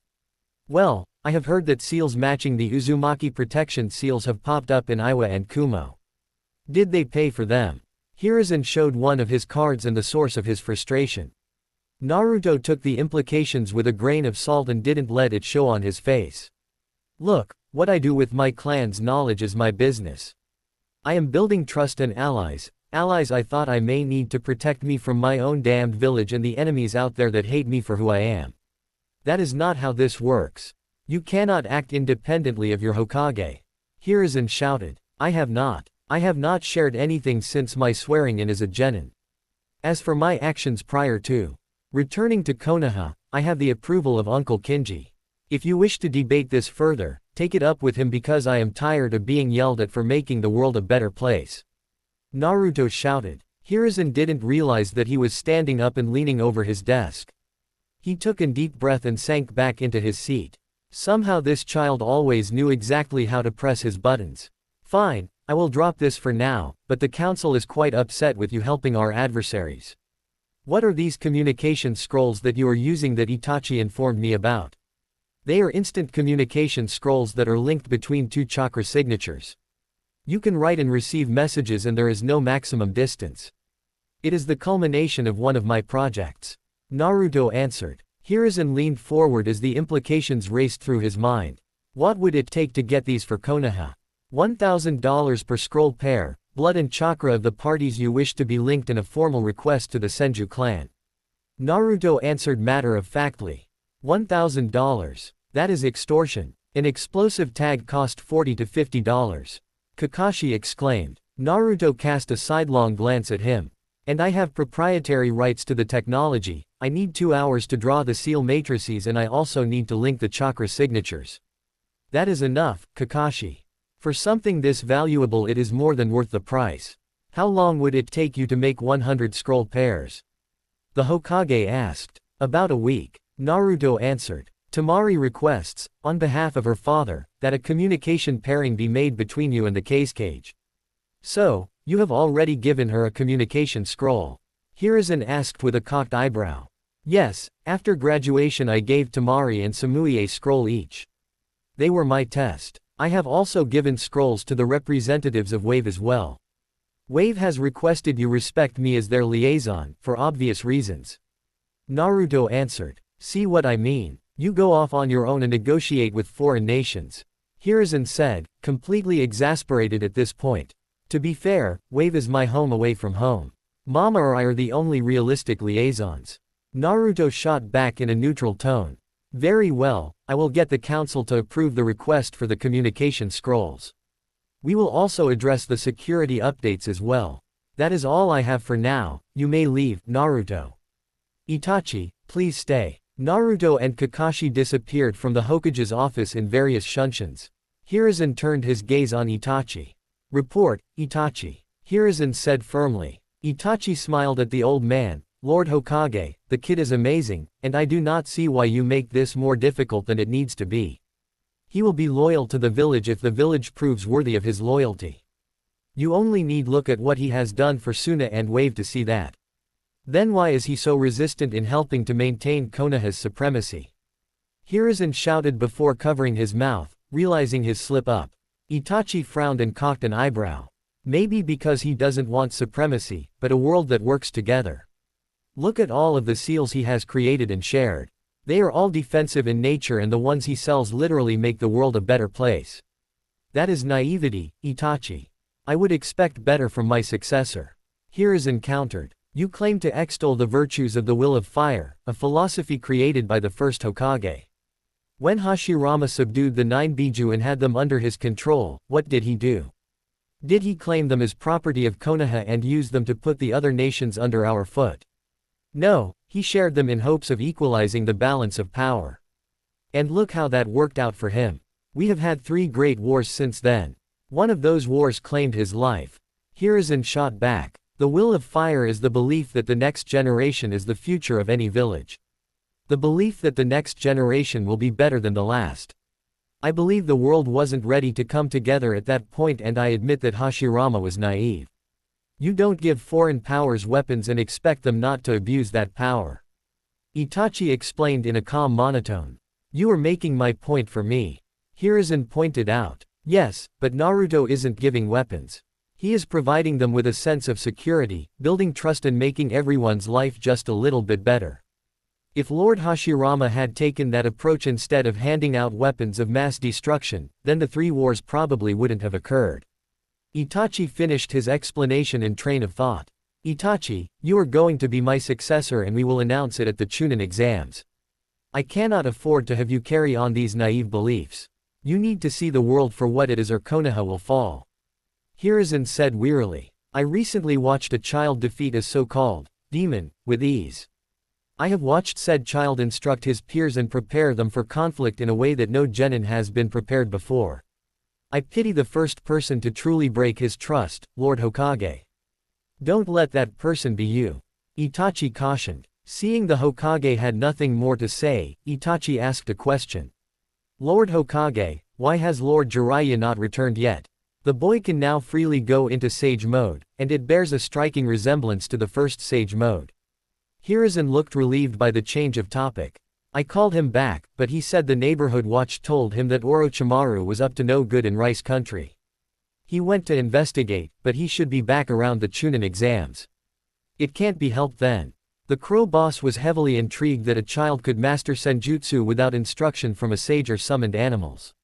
The crows are a minor clan, but Kario said he would be reaching out to the other summons. Have you told Enma about it? Itachi asked. Yes, he said he hasn't heard of such a thing since Hashirama. Maybe it is because Mokuton is so intertwined with natural energy. Regardless, I cannot afford to pull Jiraiya off Orochimaru for this matter alone. 1 week later, a trip to the desert. Naruto was relaxing with Eno in the Senju Gardens after an evening training session. She had been spending more and more time with Naruto after everyone left. She had developed into a beautiful young woman and had the makings of a fine kunoichi. She was laying back into Naruto's chest as the two reminisced about the spar she recently won. Flashback, 2 days ago. The rookie teams were called together for a joint training session and Team 7 was included. Before the training began, Kakashi announced that there would be a spar between Eno and Sasuke. Eno began panicking, not wanting to fight against her former crush and not believing that she could win. Of course, Naruto was there to comfort her and build her confidence up. After a couple minutes of private counseling by Naruto, Eno emerged from the tree line and looked determined to win the spar against her former crush. She took her position across from a smirking Sasuke that looked like he wasn't planning on taking this spar seriously. Eno pig, why are you even fighting Sasuke? He will just destroy you, it would be better if you gave up on the spar and on that blonde idiot. Sakura shrieked. Eno scowled and glared at her pink-haired banshee of a friend. Shut it, billboard brow. Unlike you, I have actually worked hard to improve myself.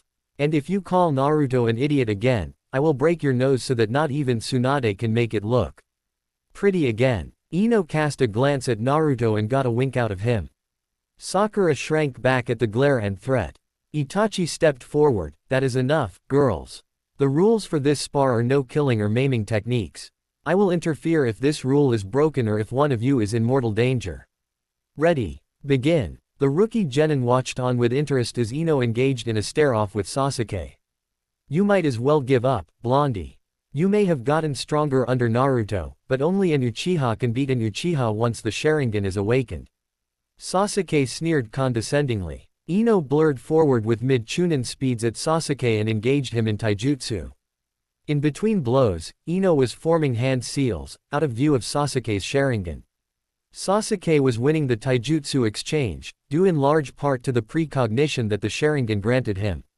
Despite taking a couple hits, Eno maintained her attack and gameplan until Sasuke landed a spinning kick on her chest after dodging one of her attacks. Sasuke maintained the offensive and had a clear advantage for the first 3 or 4 minutes of the fight. Sakura was cheering him on the whole time while teams 8 and 10 watched on with worry. She hadn't taken any severe damage yet, but she needed to break the status quo of this fight. Eno took another hard punch to her chest and rolled with the blow to create a little space between her and her opponent. Eno recovered from the blow and looked up in time to dodge a downward punch from Sasuke. With an open palm, she placed his hand on Sasuke's chest and forced her chakra into his system while calling out, Yamanaka Kinjutsu, sensory deprivation.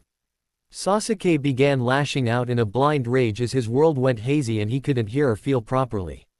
Eno's jutsu was messing with his senses and it rattled him. Her father had mastered the jutsu to the point that he could completely cut off all 5 senses, but Eno wasn't on his level yet. Eno regained herself and let Sasuke burn himself out by lashing out blindly. Seeing an opening, she sped forward and landed a hard punch on Sasuke's jaw, forcing his head down and making him scream out in pain. With practiced ease, she grabbed Sasuke's head and planted her knee into his chin. Sasuke crumpled to the ground, completely out as he entered a forced sleep due to a glass jaw. Naruto ran over to Eno and scooped her into a victory hug and twirled her around. Eno enjoyed the attention her love interest was giving her, and she watched as Sakura fretted over the unconscious Uchiha. Eno leaned into the hug as the rookie teams watched the spectacle with pride. Despite their advanced training, nobody expected her to defeat Sasuke, especially since he had awakened his Sharingan. It served as a powerful moral boost for the genin teams that struggled through Naruto, Guy and Itachi's crazy torture, air training, sessions.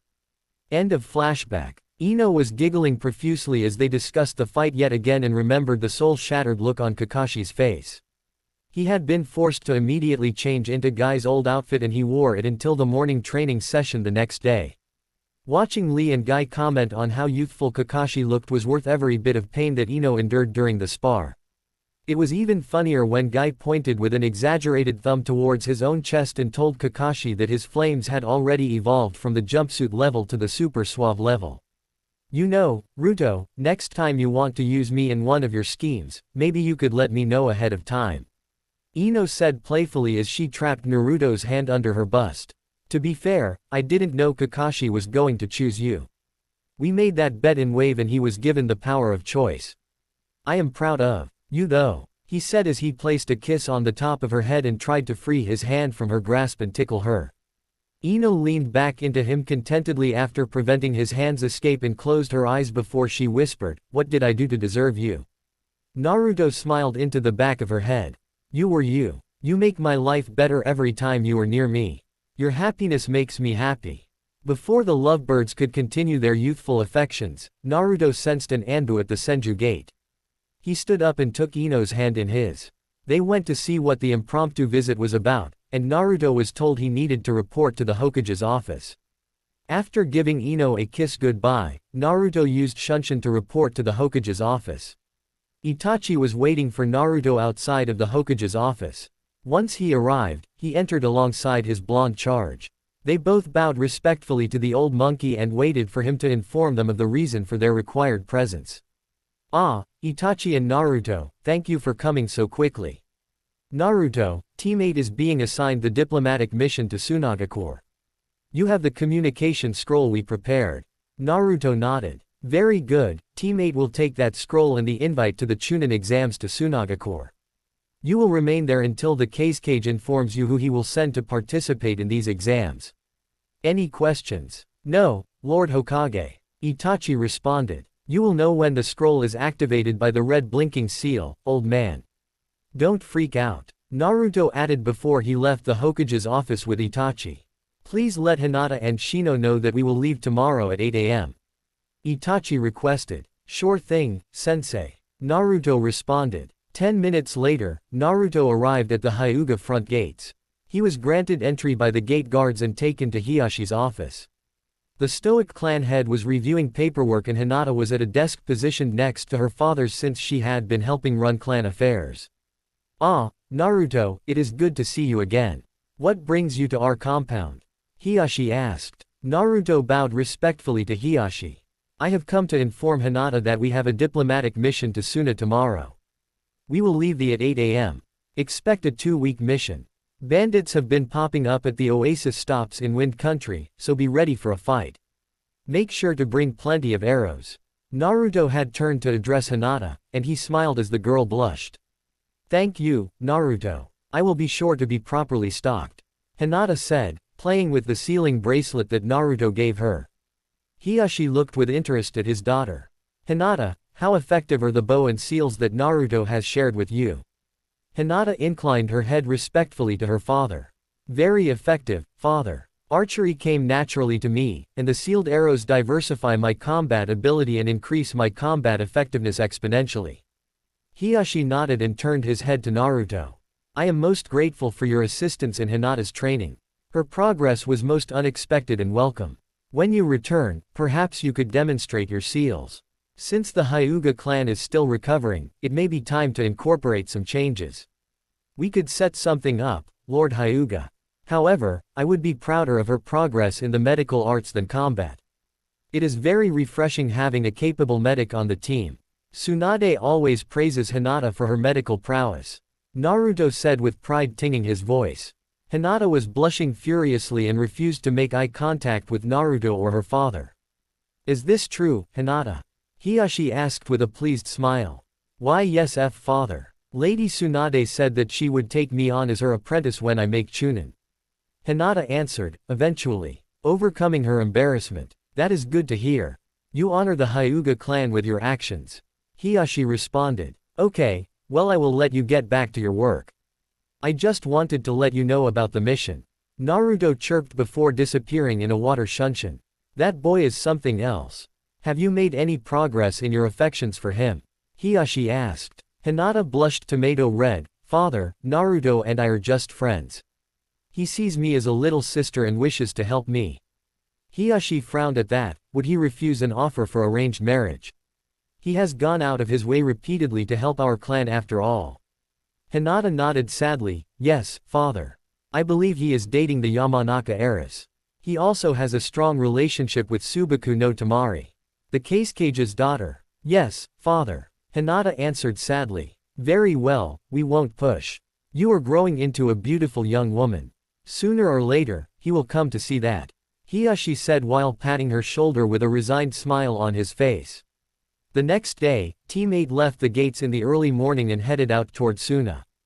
It was a 3-day journey to get to Sunagakure, and they would be moving at shinobi pace after a light workout each morning according to Itachi-sensei. After an equipment check, which consisted of Itachi checking all of their sealing scrolls, he signed the group out from the front gate. As he was leaving, Kotetsu chirped at him. Oi, Naruto, say hello to your blonde girlfriend for me. Naruto scowled and saw Hinata's sad face as he turned to address the eternal gate guard. Oi, Kotetsu, enjoy guard duty and napping. When I get back, I will be sure to tell the Hokage that you volunteered for gate duty until after the Chunin exams. Before the Chunin could respond, Itachi shook his head with a mischievous grin and directed his team onto the Shinobi Highway, aka the treetops. The group made good time for their first day and stopped at the border town on the edge of the Land of Fire, before entering river country. After dinner and an evening workout, Naruto sent Tamari a message through the scroll letting her know they would be there in 2 days. He also reaffirmed his promise to her that he would explain everything, which made the blonde Suna Kunoichi screech in excitement. The trip through river country was no problem, seeing as the country had moved into allied status with Suna and Konoha due to the increased profits from the expanded trade routes. Since river country shared over 90% of their borders with the lands of wind and fire, it made sense for the daimyo to push for a full allied status. This was another change that Naruto noted to the timeline, but he couldn't think of any ramifications for this change. They stopped the second night at the desert's edge and got prepared for the trek through the hot and sandy environment of wind country. Itachi took an hour in the early morning to instruct his team in the chakra control exercise of sand walking. It used chakra to bind the surface granules of sand together so that one didn't sink every step they took. Naruto helped train his teammates on this, and while they were learning, he applied the temperature control seals to their jackets. He also pulled 2 turbines out of his scroll with similar seals on them and gave them to Hinata and Shino. All in all, it made the trek through the desert 100 times more bearable. At the second Oasis rest stop, Naruto sensed trouble from a kilometer out. He informed Itachi and the team approached the rest stop with caution. The team surrounded the small building that was erected near the oasis and saw 3 camels and a small wagon with the crest of the wind daimyo on it. There were 8 thugs standing guard around the building, and they could hear screams of an older woman coming from inside the building. Using hand signs, Itachi passed a message to his team. Hold, Naruto. Any ninja. Naruto closed his eyes and focused on spreading his senses. A light layer of his chakra enveloped the rest area and he felt 2 developed chakra signatures. From this distance, he estimated mid-Chunin to Jonin level. He opened his eyes and signaled to his team, 12. Total, 2 ninja. Chunin to Jonin, 4 enemy. In-house, 6 civilian. Itachi sucked his teeth as he thought of the best approach. He saw Hinata was nervous, and Shino was barely restraining himself from launching his hive of bugs in to save the distressed females. Their screams were horrific to listen to in the Aburame era of horde rape. A couple months ago, 2 of his cousins were brutally raped and left for dead by Iwa ninja belonging to the Kamizura clan. Luckily, one of Jiraiya's spies saved them and got them back to Konoha. Itachi made up his mind and signaled to his team. Shino. Bugs. Distraction. Hinata. Bow. Eliminate. Naruto. I. Infiltrate. Kill. All. Naruto and Shino signaled back immediately, confirming their orders. Itachi saw that Hinata's Byakugan was activated, and he could only guess what horrifying scene she saw playing out inside. Itachi saw the hesitation in Hinata's posture before she firmed her resolve and responded in the affirmative. Shino sent out as many of his Kikaichu under the sand as his body could afford. It wasn't uncommon for bugs to be near the oasis in the desert. As the hives burst out of the ground around the building, the 8 guards began screaming in horror as the bugs began eating them alive. The guards shouted, "Bugs," and began running toward the water of the oasis in an attempt to escape the wrath of the insect swarm. Two of the lower-rank shinobi opened the door to investigate what was going on and caught arrows through their eye sockets for their trouble. As soon as the distraction began, Naruto and Itachi darted forward to close the distance to the building. As the thugs opened the door, Itachi saw the arrows impact the enemies' heads and he didn't hesitate to force his way into the door, shortly followed by Naruto. His Sharingan let him process everything at lightning speed and he immediately dashed for the man that had shredded the clothes of the female girl. Naruto, following shortly after Itachi, saw the mark that Itachi left for him. The man was still buried inside a woman in her early 20s and his hands were holding her tied hands over her head on the couch that was provided in the rest area. Without hesitating, Naruto blurred forward and kicked the rapist through two walls of the rest area, leaving a sizable hole in the shelter. He created a shadow clone without using hand seals that stood protectively above the woman before he dashed through the hole in the wall. He saw the man recovering and stumbling slightly as he stood to his feet. His pants were still down around his ankles and Naruto's kick had left him in a dazed state. Kurama was working to hold back his chakra as Naruto's elevated rage pulled subconsciously on his power. With the help of Yosuke, Rias and Hikari, they were able to stem the flow of the potent chakra, but Naruto was still enraged. He unsealed 4 kunai from his wrist brace, coated them in wind chakra, and launched them at the man that was stumbling to his feet. The kunai went straight through the man's elbow joints as well as both of his shins. Naruto stalked forward with an evil grin on his face as his eyes flickered red. The rapist cried out in pain but forgot his pain when he saw the flickering demonic eyes of the Konoha shinobi stalking towards him. As the man struggled to crawl away with his mangled limbs, Naruto knocked him unconscious with a blow to the back of his neck. Itachi had easily neutralized his designated opponent and immediately moved to support Hanata and Shino. Shino's Kikaichu had killed 3 of the 8 outer guards while Hanata had killed 2 more with well-placed arrows. There were 3 thugs hiding in the Oasis in an attempt to escape the painful pincers of Shino's Kikaichu. Hanata and Shino had already surrounded the small pond when Itachi walked up. "Your choice is simple, I only need one of you alive to talk. The other 2 will die. Who chooses to live?" Itachi said in a monotone voice with his hands resting behind his back. Itachi used this posture to forcibly calm himself down and restrain his rage. One of the thugs swam to the edge of the pond raising his hands in surrender and volunteering himself. The other 2 thugs were shooting looks of betrayal at him as they attempted to figure a way out of this mess. Itachi didn't give the 2 time to think, he appeared in a shunshin on top of the water, bent down and grabbed the 2 by the collars of their shirts. He tossed them unceremoniously out of the oasis, not wanting to dirty the life-giving water with their blood. Before they impacted on the surrounding sands, they were engulfed in a massive fireball. Their screams lasted only a second before their bodies crumpled to ash.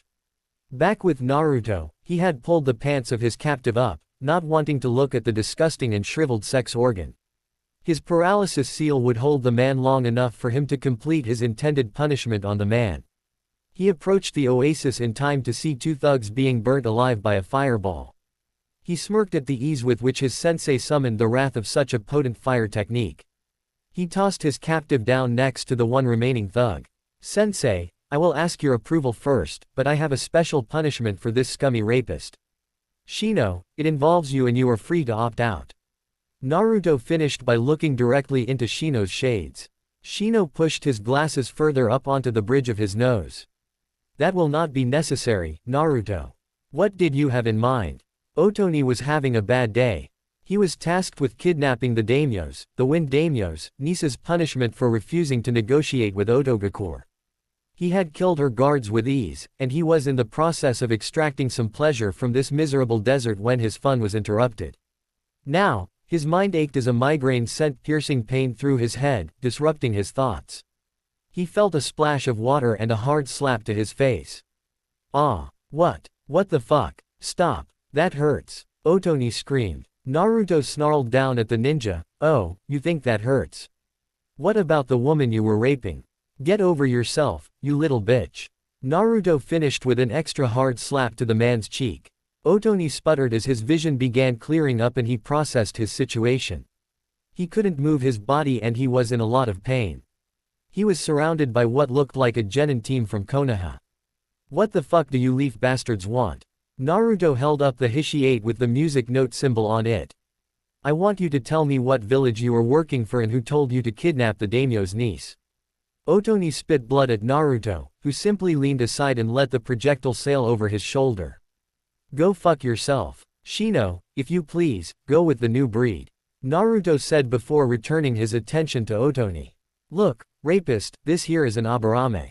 That little bug on his finger is going to eat you from the inside out. To make it more fun, I have applied an enhanced sensitivity seal to you. To make his point, Naruto slapped him again. You can either die screaming in pain, or I can end you with one stroke. The choice is up to you. Naruto finished calmly. Naruto made a motion with his hand and Shino set the red Kikaichu, which was about twice the size of his normal hive, into the wound on the man's elbow. Otoni began screaming in pain as the cubified Kikaichu began devouring the flesh of his left arm. After a minute, Shino ordered his bug to halt and left Otoni in a panting and sobbing mess. Stop, stop, please stop. I will talk. Naruto made a hand gesture saying to get on with it. I work for Otogakure, the hidden village in the land of rice paddies. Our leader ordered us to capture the Wind Daimyo's niece. Hanata had to walk away from the brutal interrogation, and she retreated to the rest stop for a reprieve from the screaming. And who is your leader? Itachi asked in his usual monotone. The man hesitated to answer, which earned him another minute of being eaten alive by the Kikaichu. Alright, stop, Keami, please stop. It is Orochimaru. Raikage is Orochimaru. Why did he order you to capture the daimyo's niece? Itachi followed up. I don't know. The daimyo refused to work with him. That's all I know, I swear. Otoni was break down crying as the pain from his wounds occupied his senses. Where is Otogakure? Naruto asked, hoping he may get an answer in this lifetime. It isn't a village. It is a series of underground bases. I only know where my base was located. Otoni answered instantly this time. Where is that? Itachi asked, taking control once again. Near Paddy Village, a quarter-mile to the west. Look for the twin rocks with a genjutsu covering a metal hatch. Otoni answered, pleading for a merciful death at this point. Shino, let your bugs feast, but make it quick. Itachi stood from his crouched position and looked dispassionately down at the human scum in front of him. The trio walked back toward the rest stop while Otoni's screams filled the desert air. Everything went silent just before they entered the shelter. Each genin of Team 8 felt their adrenaline fade and then their mouths turned sour. To the side of the building, 3 genin were puking their guts out. Naruto because he had never tortured anyone before, and it was gruesome, Hanata and Shino because those were their first kills and it finally caught up to them as their adrenaline faded. Itachi made a note to pull his team aside and address how to properly deal with the weight of a first kill. After checking to make sure the women received basic medical attention, Naruto took out his communication scroll and wrote a message to Temari. Hey beautiful. Ran into trouble arrest stop 33. Wind Daimyo's niece rescued from Odo ninjas. Multiple rape victims, requesting medical team. Will take direct route to Suna, meet us on the way. Send message to Hodo that his niece is okay. Yours, Naruto. Naruto pocketed his communication scroll and returned his attention to the group. Hanata was applying some medical salves to the women that were raped, luckily it was only the attendants that caught the worst of it. Naruto cautiously approached the sobbing teenage girl that he recognized from pictures. Heya, princess, I have some new clothes for you if you need them. Are you okay? He said in a gentle voice. She looked up through teary and weary eyes at met Naruto's azure blues. You are Naruto Senju. Uncle Hodo talks about you all the time. Naruto noticed that life was returning to her eyes a bit as he distracted her. Oh yeah, what's that old man want with me? I haven't seen him since my 10th birthday. A flicker of irritation crossed her face. He told me that I need to marry you for the good of Wind Country. It is all he ever talks about. As if realizing she overshared, she blushed and looked away abashedly. Naruto chuckled but spoke, in a tone that kept the conversation between them. Yes, I know. He has sent more than a few marriage proposals to my grandmother. No offense, I don't need old people choosing who I am going to be with for the rest of my life. I forgot to catch your name though. Naruto rubbed the back of his neck abashedly and offered the princess a copy of his jacket to cover her modesty. It's Keami, the first princess of the Land of Wind. she said proudly as she accepted the offered jacket and covered her ripped top. Why didn't you even agree to meet me? Then you could have decided for yourself if I was marriage material instead of leaving it to the old farts. Naruto chuckled, well, Princess Keami, I didn't want to put you in that awkward situation and I kind of already have a girlfriend. I have loved her since I was a little kid. Keami cocked an eyebrow, life and confidence fully returned by the playful conversation with the handsome blonde. Oh ho. And who is the lucky lady? Subaku no Tamari, Naruto answered calmly. Keami frowned at that, you would choose that tomboy over a princess like me. Naruto smiled genuinely, every day of the week. That tomboy is the shell for a soft, genuine and amazing girl. I am not dismissing your beauty or worth, but I have loved Tamari since I was 6. Kiami's frown deepened as the unfamiliar feeling of jealousy swept over her. Itachi pulled Naruto away from the conversation and informed him that they would be moving out soon. Naruto let him know that Suna should be sending a protective and medical detail. Itachi put Naruto on point, since he knew the desert better. After burning the bodies and sealing the heads of the 2 Oto shinobi, Naruto led his team and the princess's entourage toward Suna. After traveling at a slow pace for 3 hours, 2 teams of Suna shinobi landed near Team 8 and one of their blonde kunoichi darted over to Naruto and tackled him onto the desert sands. Playful and flirtatious laughs reached everyone's ears as the pair tumbled around in the desert sands. A man with half his face covered by a sand veil stepped forward and talked to Itachi. The second Suna team began inspecting the women of the group and ensuring the safety of the daimyo's niece. Keami watched Naruto roll in the sand with Tamari with more than a little jealousy on her face. Every girl in Wind Country wanted him after all of the good he had done for Suna's people, and now she wanted him too. Now that he wasn't just a name coming out of her greedy uncle's mouth, she really wanted him. She stomped over to the flirting and sand-covered duo and stood over them. Ahem, she said in a very fake attempt at clearing her throat. Naruto looked up with his back pinned to the sand and flashed a smile. How can we help you, princess? Keami blushed and Tamari barely suppressed a scowl. In a proper tsundere tone, Keami responded, are you not supposed to be protecting me? You should be grateful that I accept a foreigner as my guard. Yet, you flirt shamelessly with another woman right in front of me. Tamari shot a confused look at Naruto, who shrugged innocently before reversing their positions and pulling a squealing Tamari up by her waist. As the flirtatious banter continued, Keami adopted a pouty posture and started tapping her foot on the sand. Tamari made a show of ignoring the spoiled princess and leaned into Naruto before planting a fiery kiss on his lips. This caused Keami to HMPH in frustration and jealousy. Sadly, it also nearly drove Hanata to tears. The Hyuga heiress didn't understand why Tamari got the man she wanted. She also had conflicting feelings because she felt like Naruto was cheating on Eno, one of her good friends. She knew she was missing something, but she didn't know what, and jealousy filled that void very quickly. Naruto felt her sadness leaking off her and ceased the playful flirtation, casting a careful glance at Hanata. Across the dune, back where the Suna teams originally landed, Gaara watched stoically as his best friend got reunited with his sister. It was a great feeling for Gaara to see such a thing, but it made him feel like he was missing something in his life. As that thought flittered across his mind, he noticed something sparkling amongst the dunes. A single glittering tear had caught the sunlight and garnered Gaara's attention as the beautiful Hyuga heiress cried over the rejection of her feelings. Gaara had a heart-stopping moment as his heart beat one particularly strong beat, urging him forward to prevent the shedding of more precious tears. Gaara disappeared from his spot in a sand shunshin and appeared next to Hanata. Hanata was lost in her emotions, failing to suppress that bitterness of rejection that was overwhelming her spirit, crushing her heart and wringing tears from her ducts. She was so lost, that she was surprised when a tender finger trailed up her cheeks and caught a tear before it could fall. Gaara held the tear up on his pointer finger, letting it glisten in the light of the desert sun. He knew Hanata well and he knew of her feelings for Naruto. Hell, Naruto had told him of her feelings as well as his reason for rejecting them. He believed that they would be better as friends than lovers. The seed that Naruto planted in Gaara's mind was finally beginning to sprout as the words came to his mouth and left his lips in a soft tone. There is no reason for a girl such as you to spill tears in a place such as this. He paused her to dry the tears off of her other cheek. I know why you cry, Hanata, and I know it is painful. Know that I am here for you, and if you promise to keep a secret, know that my heart is drawn to you. In time, my hope is that you may consider my feelings once you have processed your own. Hanata was blown away, completely dumbstruck by the affectionate actions of the usually stoic Gaara.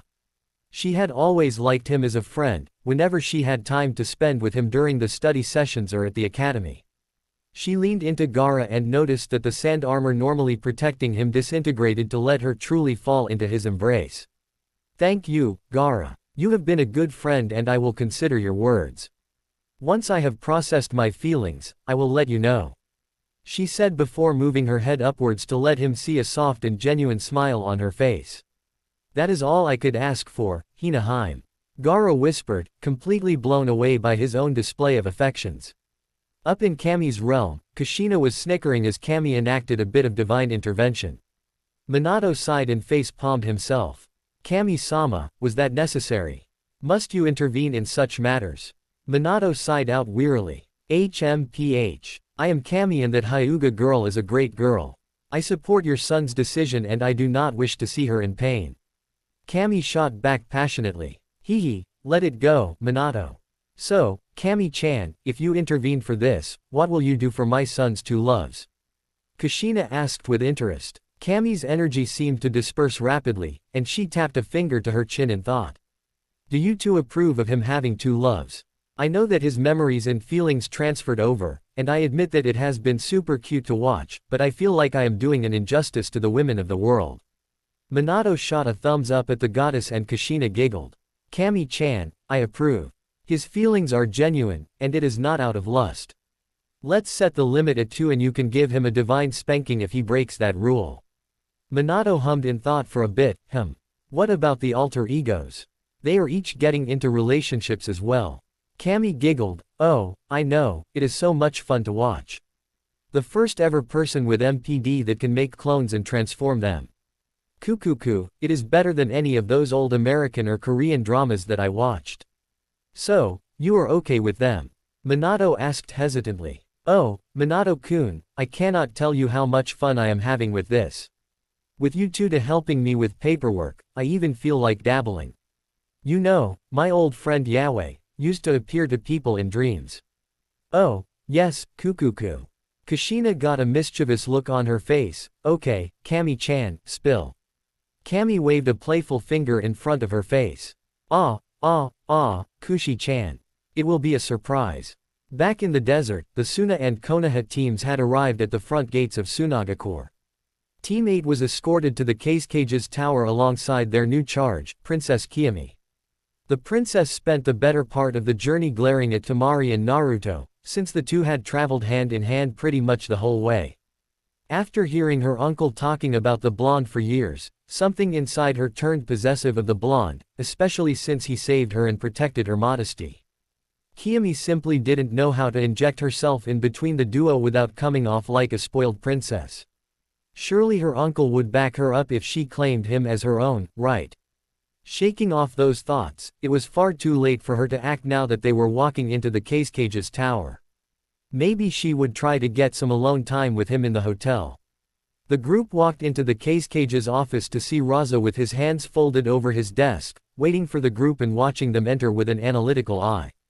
He took in Team 8 and cracked a small smile when he locked eyes with Naruto. He watched Itachi step forward with a scroll from the Hokage. Lord Kazekage, Team 8 reporting from Konoha to deliver the invitations to the Chunin exams coming to Konoha. Also, the communication scrolls between yourself and the Hokage has been prepared. After discussing the rescue of the Wind Princess, we can get that set up. Very well, Keami, it is good to see you safe. I will up our patrols of the rest stops, they seem to attract more bandits than we are used to. You have my apologies that something so egregious happened within our territory. Raza inclined his head slightly to the princess. After that, he got the report from Team 8 and agreed to pay them an A-ranked mission for rescuing the princess. Those scum knew we were traveling and where we would be, Lord Kazekage. They were not simply bandits. Thankfully, Lord Senju was able to make it in time before any harm befell my person or modesty. I would like to reward Lord Senju with a private dinner to demonstrate my gratitude, if you could arrange for that to happen. Keami said in a sweet voice, completely ignoring the growl coming from Temari. Internally, she was patting herself on the back at her genius maneuver. Raza shot an apologetic look at Temari and Naruto before responding. That sounds reasonable. Will the invite be extended to the whole of Team 8? It sounds like each of them played a key role in your impromptu rescue. Keami stuttered for a bit then found her solution. My father will be sure to reward them. Lord Senju was the one that prevented my attacker and comforted me afterward. I do not believe I am asking too much. Naruto gave a squeeze to Temari's hand and mouthed that he loved her. Thank you, princess, I humbly accept your invitation. What time should I pick you up tonight? Naruto just wanted to get this over with, so it wasn't hanging over Temari's head. Keami blushed before she frowned. Forgive me, Naruto. I am not presentable after my journey through the desert. Why don't we schedule our date for tomorrow at 6 p.m.? Keami pushed through her slip-up, despite the rise in Ki from Temari. A crack appeared in Naruto's smile as Keami used the word, date, knowing exactly how that would set Temari off. Unfortunately, he was the Senju heir and needed to play the political game as much as, if not more than, Temari. Very well, princess. I will pick you up from your hotel at 6 p.m. tomorrow. Keami turned on her heel and began exiting the office. Lord Kazekage, thank you for your hospitality and assistance. I will be sure to put a good word in with my uncle. With that, she left the Kazekage's office with a skip in her step and Naruto's jacket. The incredibly awkward atmosphere Keami left behind was broken by Kankuro, always dependable for some comedic relief. Well, sis, that's what you get for dating hero boy. Kankuro's screams and Raza's sighs filled the office for the next 5 minutes. By the time Raza was able to call Temari off, Kankuro was huddled in a corner in the fetal position with multiple bumps appearing all over his body. The Konoha team, aside from Naruto, watched the spectacle with a mortified amusement. Raza coughed to get back on track. All right, Naruto, if you would walk me through activating the communication scroll. Itachi, your team will be hosted at the Senju extension to our mansion. The letter says you will return with the applications of the teams we will be sending. I should have that ready in 5 days after I speak with my council and Jonin-sensei. Raza began, but Itachi stepped forward, implying that he had something to add. Raza inclined his head and listened. During interrogation, we found out that the thugs were led by 2 shinobi from Otogakure. Their new hidden village is being led by Orochimaru, the Snake Sannin. Have you had any dealings with him recently or has he approached you? The reason I ask is because it sounded like the kidnapping attempt was due to a prior refusal. Itachi explained calmly. No, I have not been approached. I would ask Hodo if the snake reached out to him. At the very least, it sounds like he refused him. Naruto, I will commission a couple communication scrolls for me and other nobles throughout Wind Country if this trial run with the Hokage proves effective.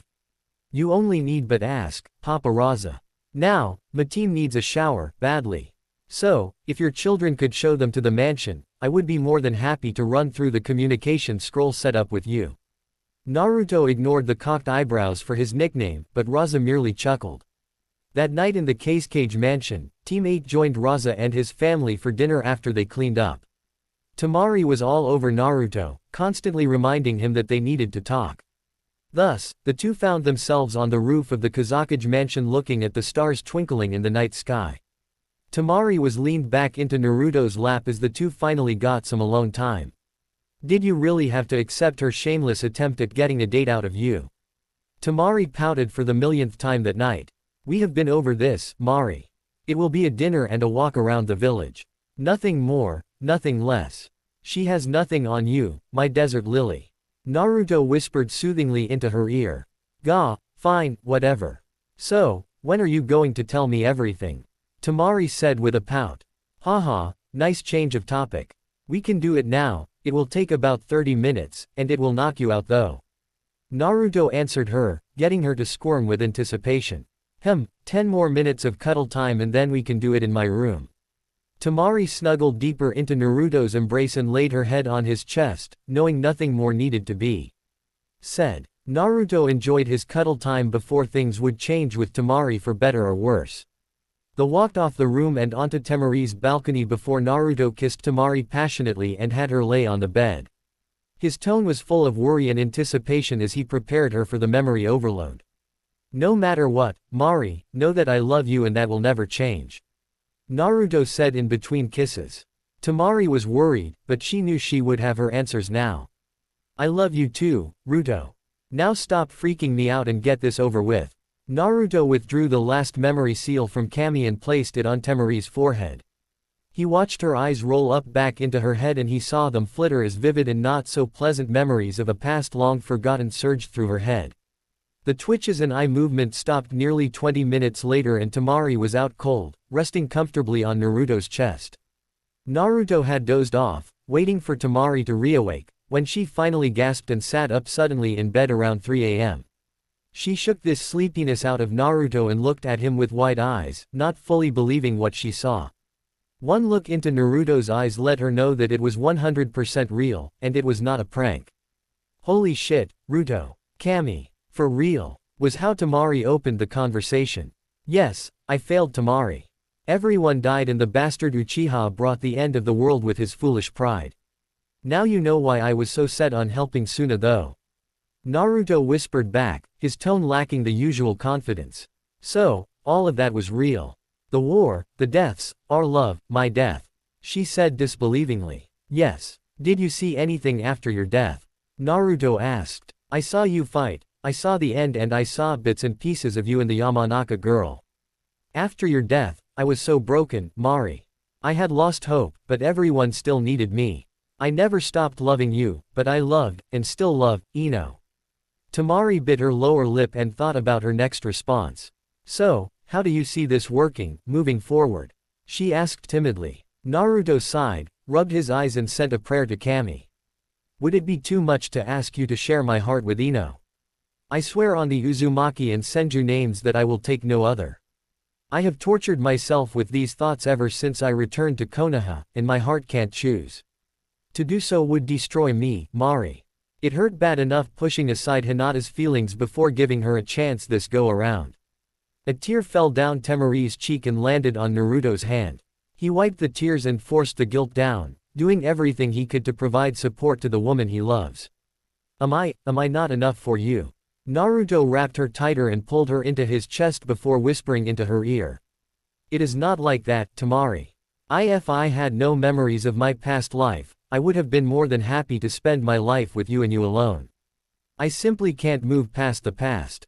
These feelings in my heart won't go away, and if I am being honest, I don't want them to go away. I love you, Ruto. I need to think about this and process everything," she whispered while fixing her gaze on her feet. "I understand. I will give you your space. Let me know when you are ready to talk." Naruto kissed her on the top of her head and left her room. He knew he wouldn't get much sleep, but he forced himself to try. He would probably end up going into the mindscape and talking it out with his family there. Temari tossed and turned all night, trying to make up for the absence of Naruto's warmth with her usual body pillow. It proved to be a pathetic substitute and she tossed and turned all night, tormented by the choice that Naruto left her with. That night, elsewhere in the elemental nations, Keami made her move, appeared in a blonde girl's bedroom, and sent some very vivid dreams to the Konoha blonde beauty that we all love. Vivid dreams and haunting memories filled her mind as she struggled to wrap her subconscious mind around the meaning of the dreams. The only thing Eno knew is that those weren't mere dreams. They were way too vivid, and she remembered them too clearly for them to be dreams. The fact that they almost always came from Naruto's perspective and the fact that they both looked older didn't escape her notice. She missed her blonde bundle of sunshine, and she knew that she would have to talk this out with him when he returned from Suna. The next day, Naruto took his team around Suna and showed them some of the improvements made to the sand village. With water came life, and with life came spirit for Sunagakure. Rather than the same, dull, sand-colored buildings, there were now a myriad of colors that the people of Suna used to express their individuality. The team marveled at the giant lake in the middle of Suna and the green park in the middle of the desert that surrounded the lake. Naruto took this opportunity to share another one of his many secrets with his teammates. He demonstrated his Mokuden bloodline by growing a big maple tree in a spot he had discussed with one of Suna's engineers earlier in the day. Then Team 8 took a dip in Suna's lake and enjoyed their time much more than they thought they would. Gaara and Kankuro joined the Konoha team, assisting Naruto as tour guides. Naruto noticed Gaara's longing looks at Hanata and he gave his brother the push needed to make a move. At the lake, Gaara worked up the nerve to ask Hanata out for a dinner date, with some prodding from Naruto. To his surprise, Hanata accepted his offer, but he was confused by the sad smile on her face. Naruto pulled him aside when they returned to the Kazekage mansion and gave him the rundown and his express approval. Their relationship would do nothing but good for the two of them and the alliance. Naruto put on some decent clothes and went on the date with Keami. He indulged her a little bit but kept things strictly platonic. He didn't miss Temari's scowl when he left the compound or the fact that she was waiting up for him when he returned. He told her that he had been a perfect gentleman with Keami, who was swooning over him the entire time. He made her giggle when he told her how he rebuffed Kiami's advances, especially when he told her how he spun out of an attempted goodnight kiss. There was still a definite tension between Naruto and Temari. It seemed like she hadn't come up with her answer yet, so Naruto spent the night after the date hanging out with Team 8 and the Sand Sibs. Naruto gave her a kiss on the cheek before retiring to his own bedroom for the night. Once again, he was condemned to tossing and turning for his perceived selfish actions. Thoughts of losing one or both of his blonde loves haunting his thoughts and staving off the Sandman's advances. Temari was in a similar state to Naruto until she cried out in frustration, threw her body pillow against the wall and stomped out of her room. She made her way silently into Naruto's room and climbed into his bed. He was still awake, but he didn't protest or ask her why she was there. He simply lifted up the covers and let her snuggle into him.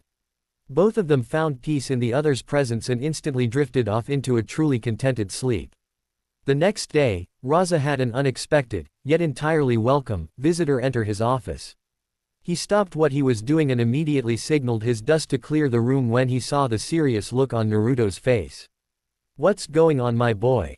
It is rare to see you look so serious," Raza asked with a clear interest in his tone. Naruto took a deep breath and stiffened his posture before bowing to Raza.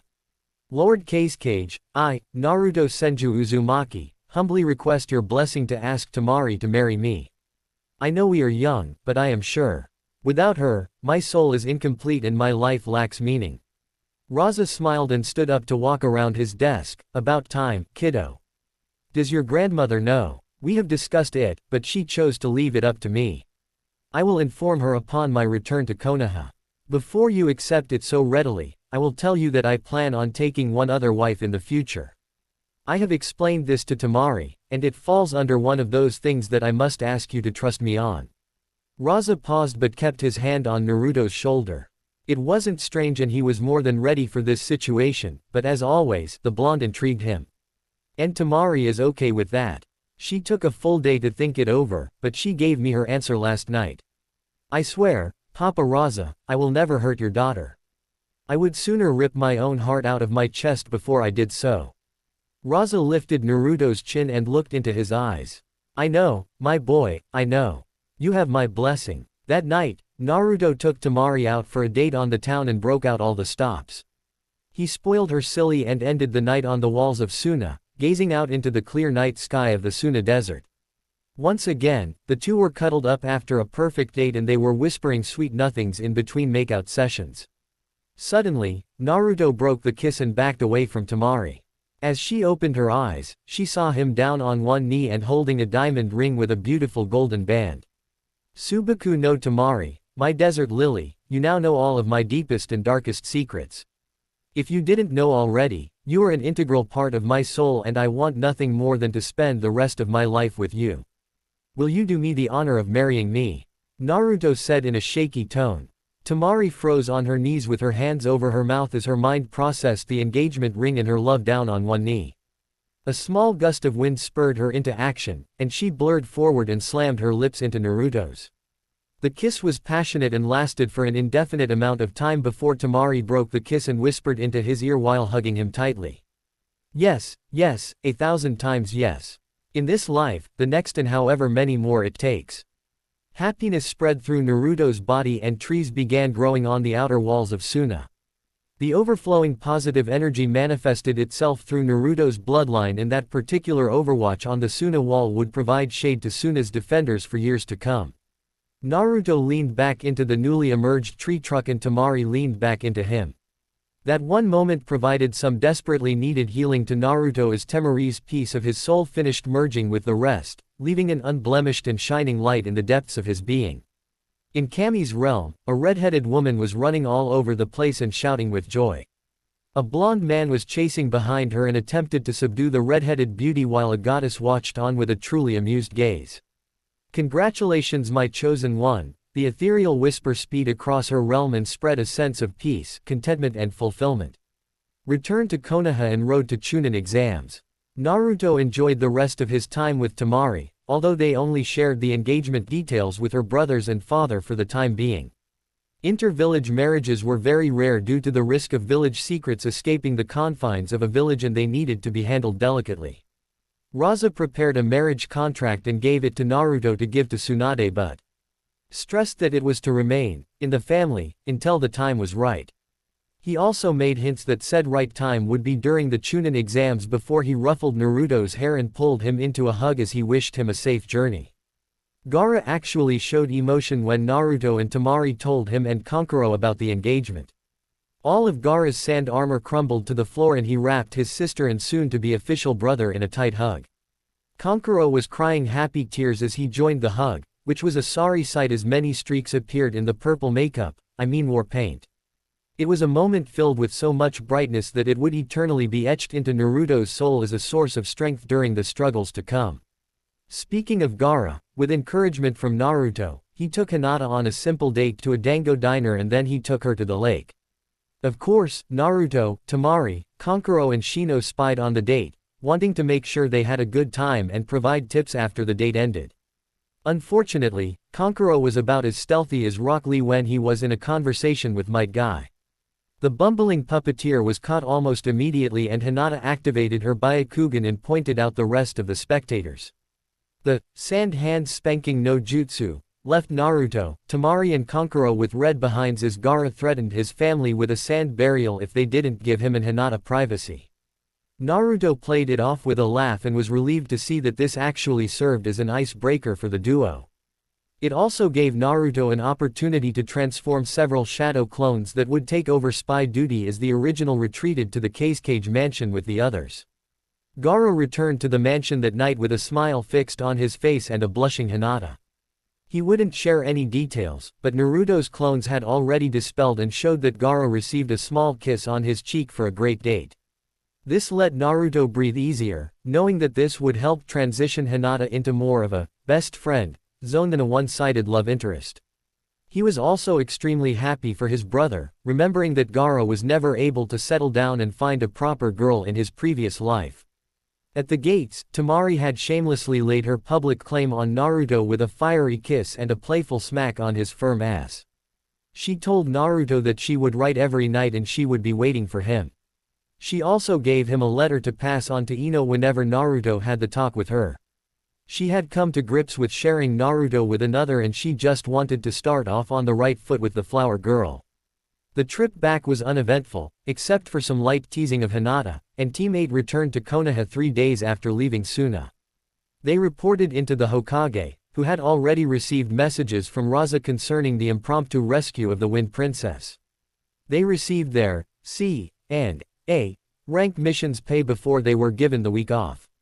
Itachi informed his team that they would still do their joint training sessions in preparation for the Chunin exams coming up next month. When Naruto returned to the Senju compound, he found Tsunade and Shizune waiting for him. He couldn't hide the shit-eating grin that was plastered on his face and both women squealed in delight for him finally making things official with Temari. Tsunade signed the marriage contract and told Naruto that she would take it to the council for approval before the Chunin exams. They then sat Naruto down and made him spill all the details of the mission as well as his date with Temari. After hearing about the proposal, Shizune got a dreamy look in her eyes. When Naruto asked how things were going with York, she got an excited look. And told Naruto that Tazuna, Tsunami, Inari, Kaisa, York and Himawari would be staying with them during the Chunin exams. She was hoping for a dreamy proposal like what Naruto pulled off with Temari. She had been talking with York about moving to Konoha, or vice versa, but they were both tied to their respective villages for the time being. Tsunade just listened to the romantic exchanges of Shizune and Naruto and sighed wistfully. She looked down at her truly younger body and wondered when some man would come and sweep her off her feet. She had considered Jiraiya, and immediately shelved the idea. She remembered a couple drunk and passionate nights with Raza, but now their children were due to be married. She decided to focus on Naruto, the hospital and preventing the end of the world for now, and if some knight in shining armor came, then she would deal with it as it came. They had returned on a Monday, so Naruto knew that the other genin teams would be doing their own things for a while. He sent clones out to let the Jonin senseis know that they were invited to join him for CrossFit tomorrow morning and evening. He winced as the clones' memories hit him, especially the clone that was forcibly dispelled by a slap on the back from Guy. That dude was a beast, and he truly didn't know his own strength. Furthermore, the resistance seal training had amplified his speed and strength even further, and he was a complete monster now, a monster that was like Superman on red kryptonite. Naruto spent the night exchanging wishy-washy messages with his new fiancée. Temari had jumped feet first into expressing her emotions since Naruto's proposal. The usually tough exterior was no more as Temari no longer held up any walls in his presence. It was a beautiful feeling, being able to trust her completely again, body and soul. Naruto fell asleep dreaming of the nights he would have with her during the Chunin exams, nights that she promised all limiters would be off. He woke up the next morning and set up the equipment for a fun CrossFit session. Among the fitness community, it was commonly agreed upon that certain workouts were more fun than others. Naruto was one such believer, and as such he decided to have a workout including all of his favorite exercises: hang cleans, deadlifts, bench press, military press, squats, and they would end it with a wall sit competition. It was great seeing teams 8, 9 and 10 working out together again, and everyone enjoyed the workout session. The wall sit competition was held in an escalating gravitational field that would make the exercise more difficult every minute. Naruto, Guy, Lee and Choji were the only ones remaining on the wall after 10 minutes in 5 times normal gravity.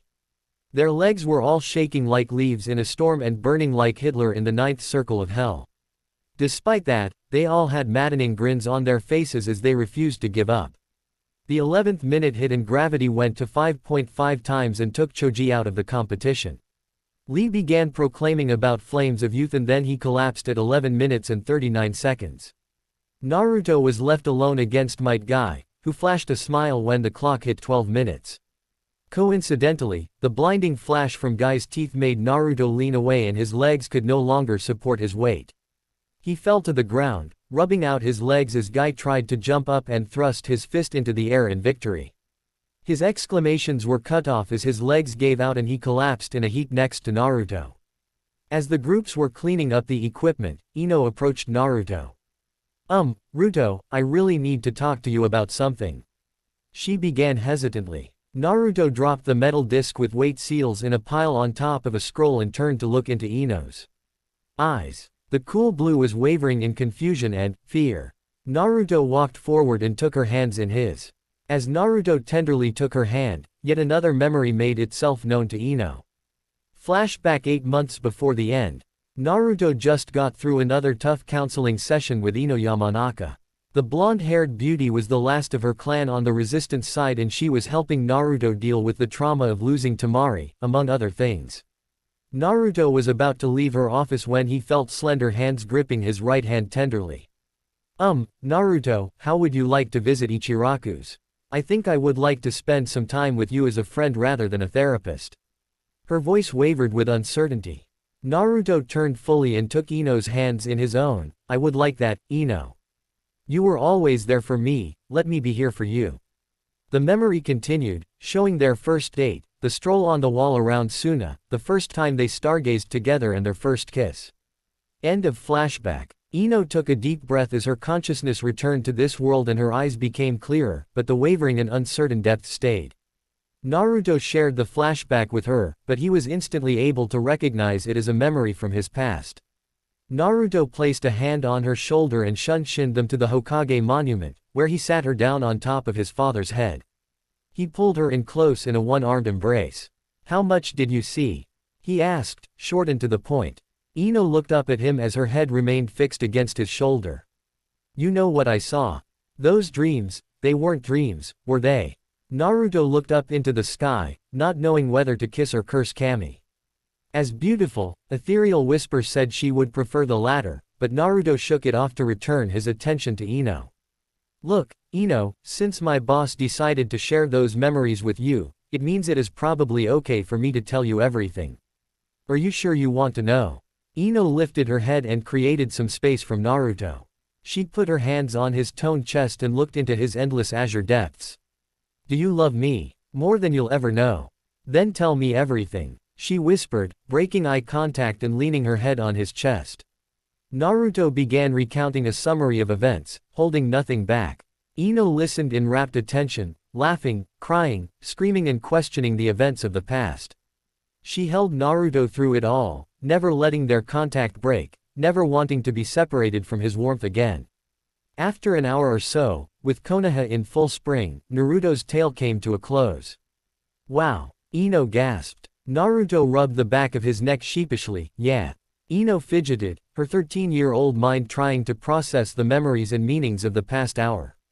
So, we're lovers, Naruto whispered, and Eno blushed and nodded her head. Yes, you were the last love of my previous life. After Tamari died, you brought me back from the brink. We were together for 8 months and you were the only reason I continued fighting. And you still love me, even in this body? She asked, blushing furiously. Naruto lifted her chin and placed a tender kiss on her lips. I am grateful that I get to experience our love from this age. I already know what an amazing woman you grow up to be, so I am simply enjoying you as you are.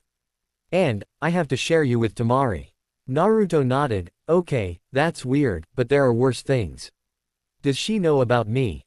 Naruto nodded again and placed a kiss on her lips. And she is okay with it. Naruto pulled out Temari's letter and handed it to Eno, before pulling her deeper into their embrace. Yes, I know it is not fair, but seeing you both alive again I couldn't bring myself to make the choice. I am far too weak for that. Eno cocked an eyebrow. You. Weak. PSH, yeah right. Naruto laughed. I don't think you saw my earlier memories, but when I was this age last go around, I was a small runt with little to no shinobi training. I ran around in an orange jumpsuit, I was loud and abrasive, and you were a Sasuke fangirl. For most of my life, I was weak Eno. Sure, I have made a lot of changes this time around, but I have never forgotten what it felt like to be too weak to protect the ones I love. Eno smiled at that and placed a loving kiss on his lips.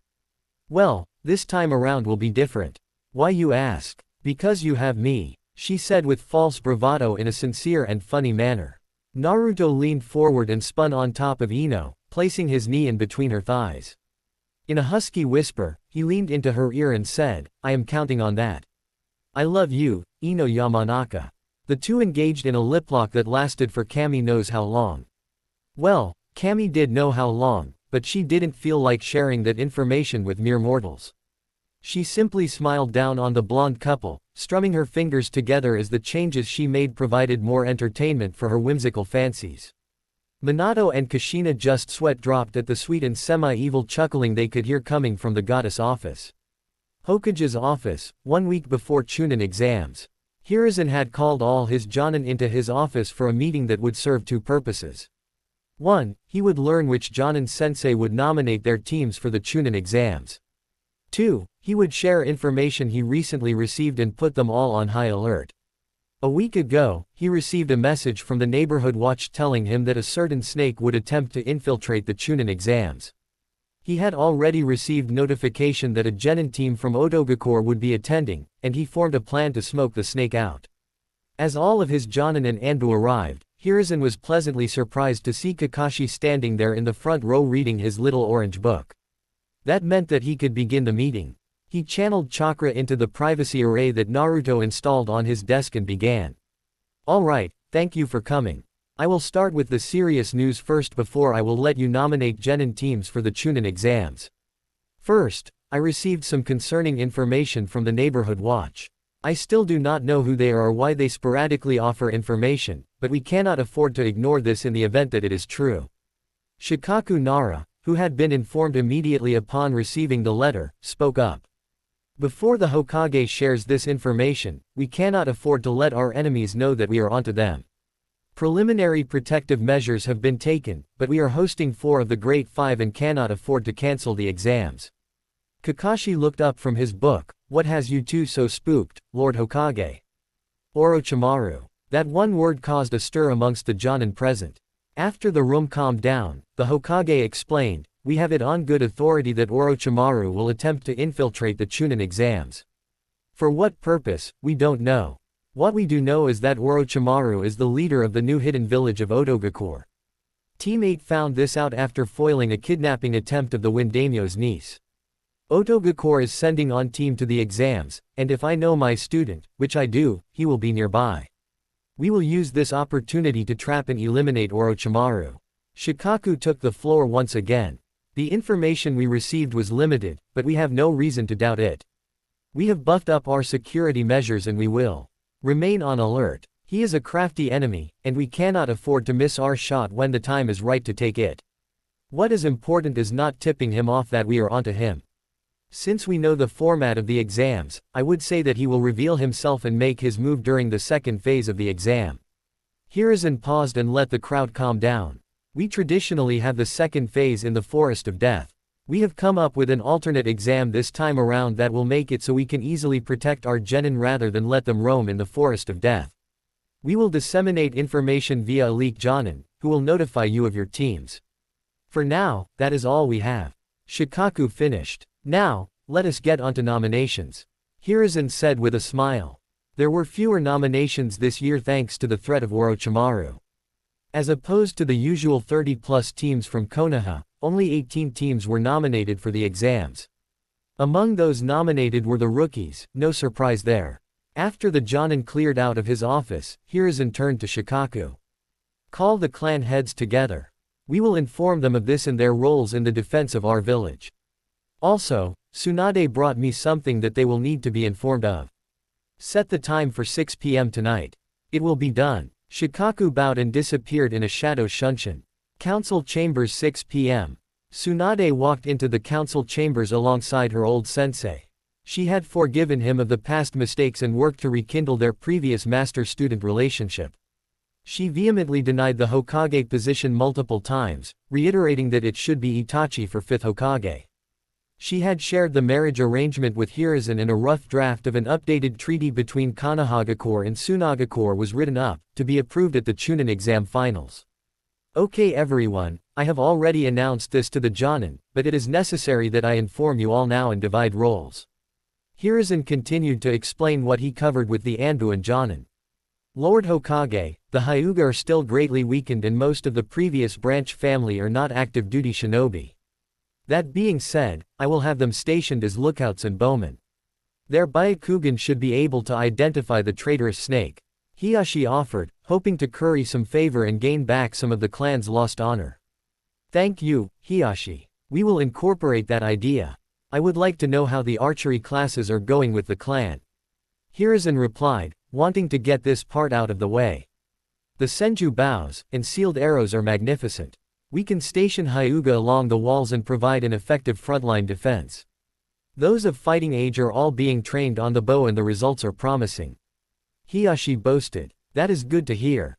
Coordinate with Fugaku, his police will be working overtime for the foreseeable future.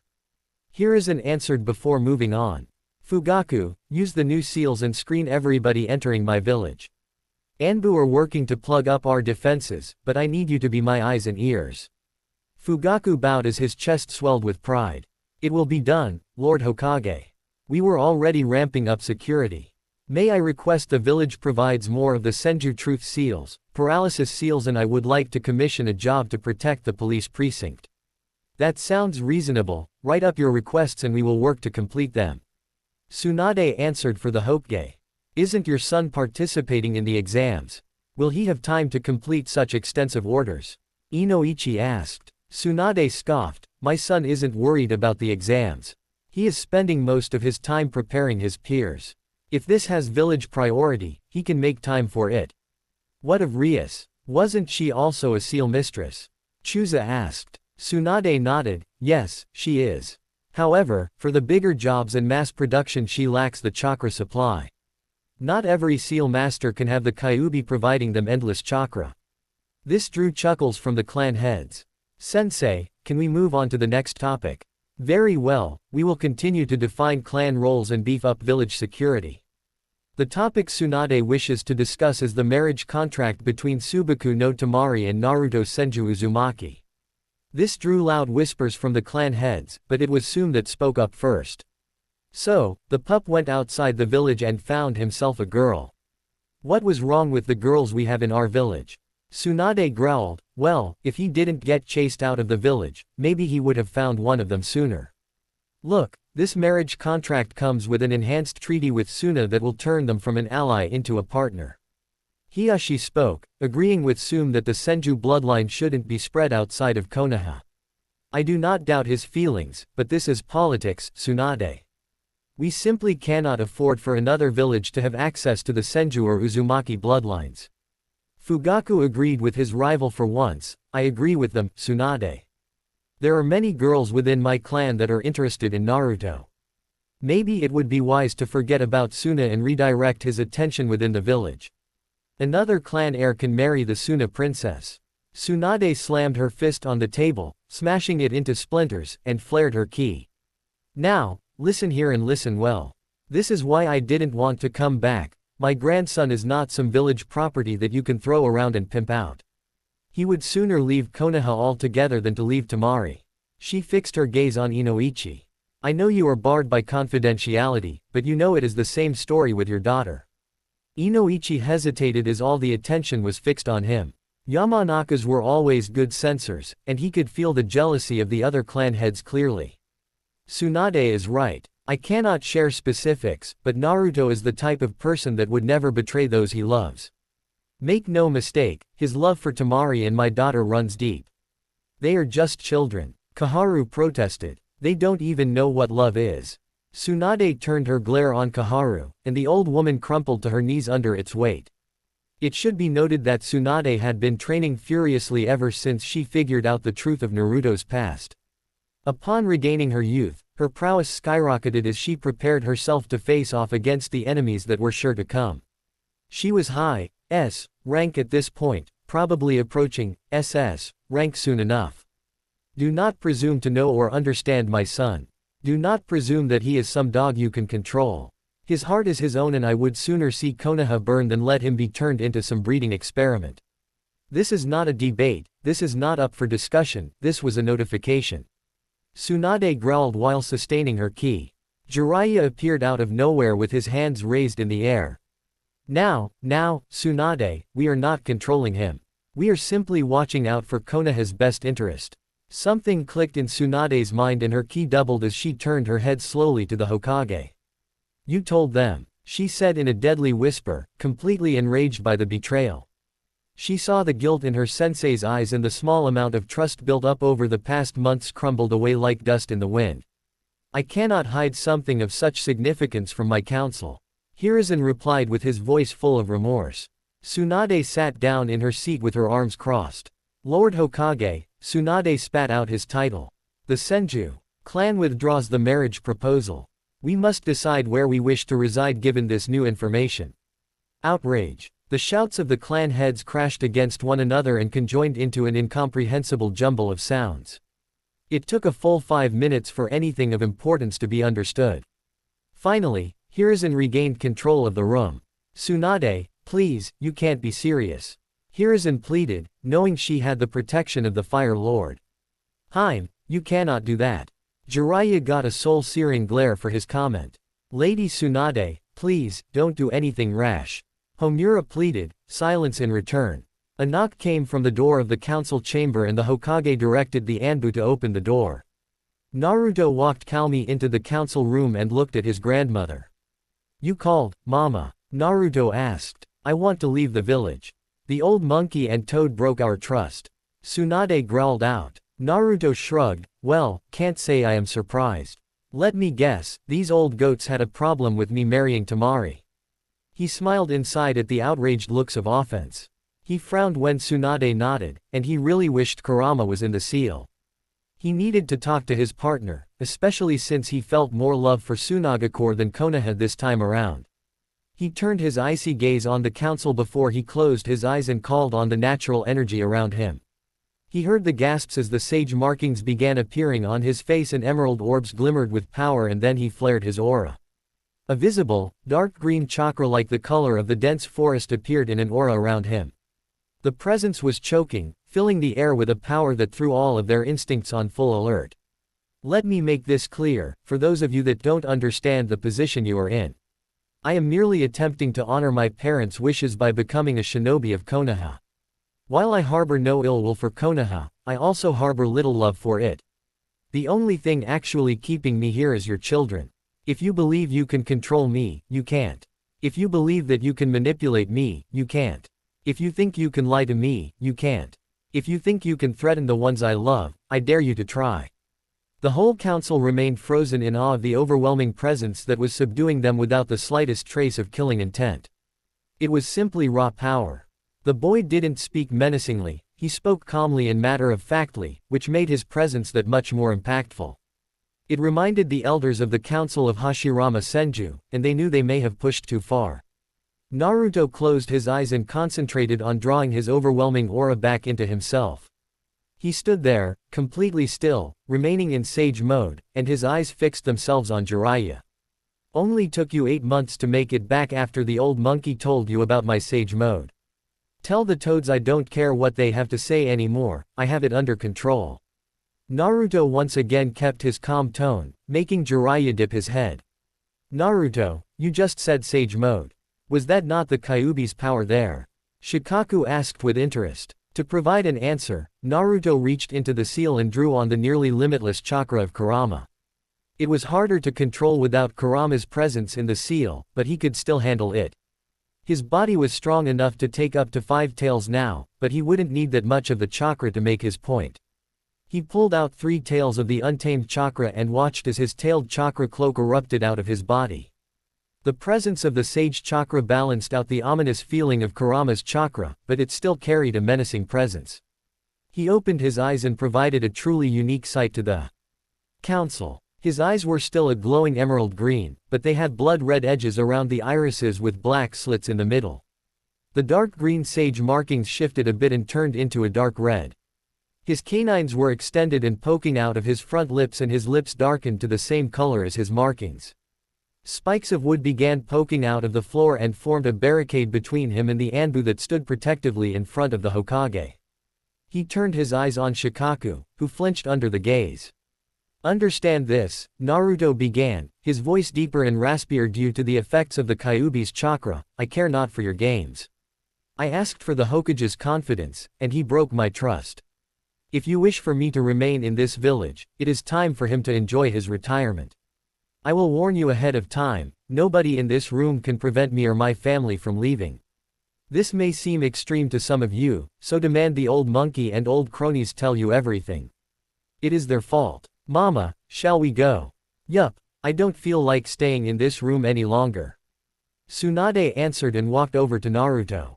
The two disappeared from the council chamber in a red flash, which drew gasps from the council. The room disabled the use of Shunshin, which meant that technique Naruto just used was, oh, Keami, they fucked up. Back at Senju compound. Is that how you really wanted to handle that, Mama?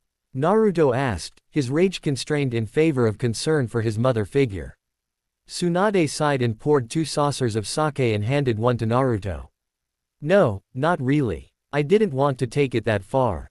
Naruto shrugged, oh well, at least they know they can't stop us. I like the rookies and I will stay, if that is what you want. Tsunade downed her saucer, refilled and repeated. I don't want to bring the headache to Raza. Honestly, Ruto, now that they know, they will never let it go. We shouldn't have trusted either of them, all they can ever care about is the village. You shouldn't have revealed as much as you did though. Naruto sighed and held out his saucer for a refill. Look, Mama, I don't really care where we stay. All I care about is having Temari and Eno there with me. Ever since Keami gave her those memories, she has been even more beautiful than ever. I love them both, and as long I have my family and them, I will be happy.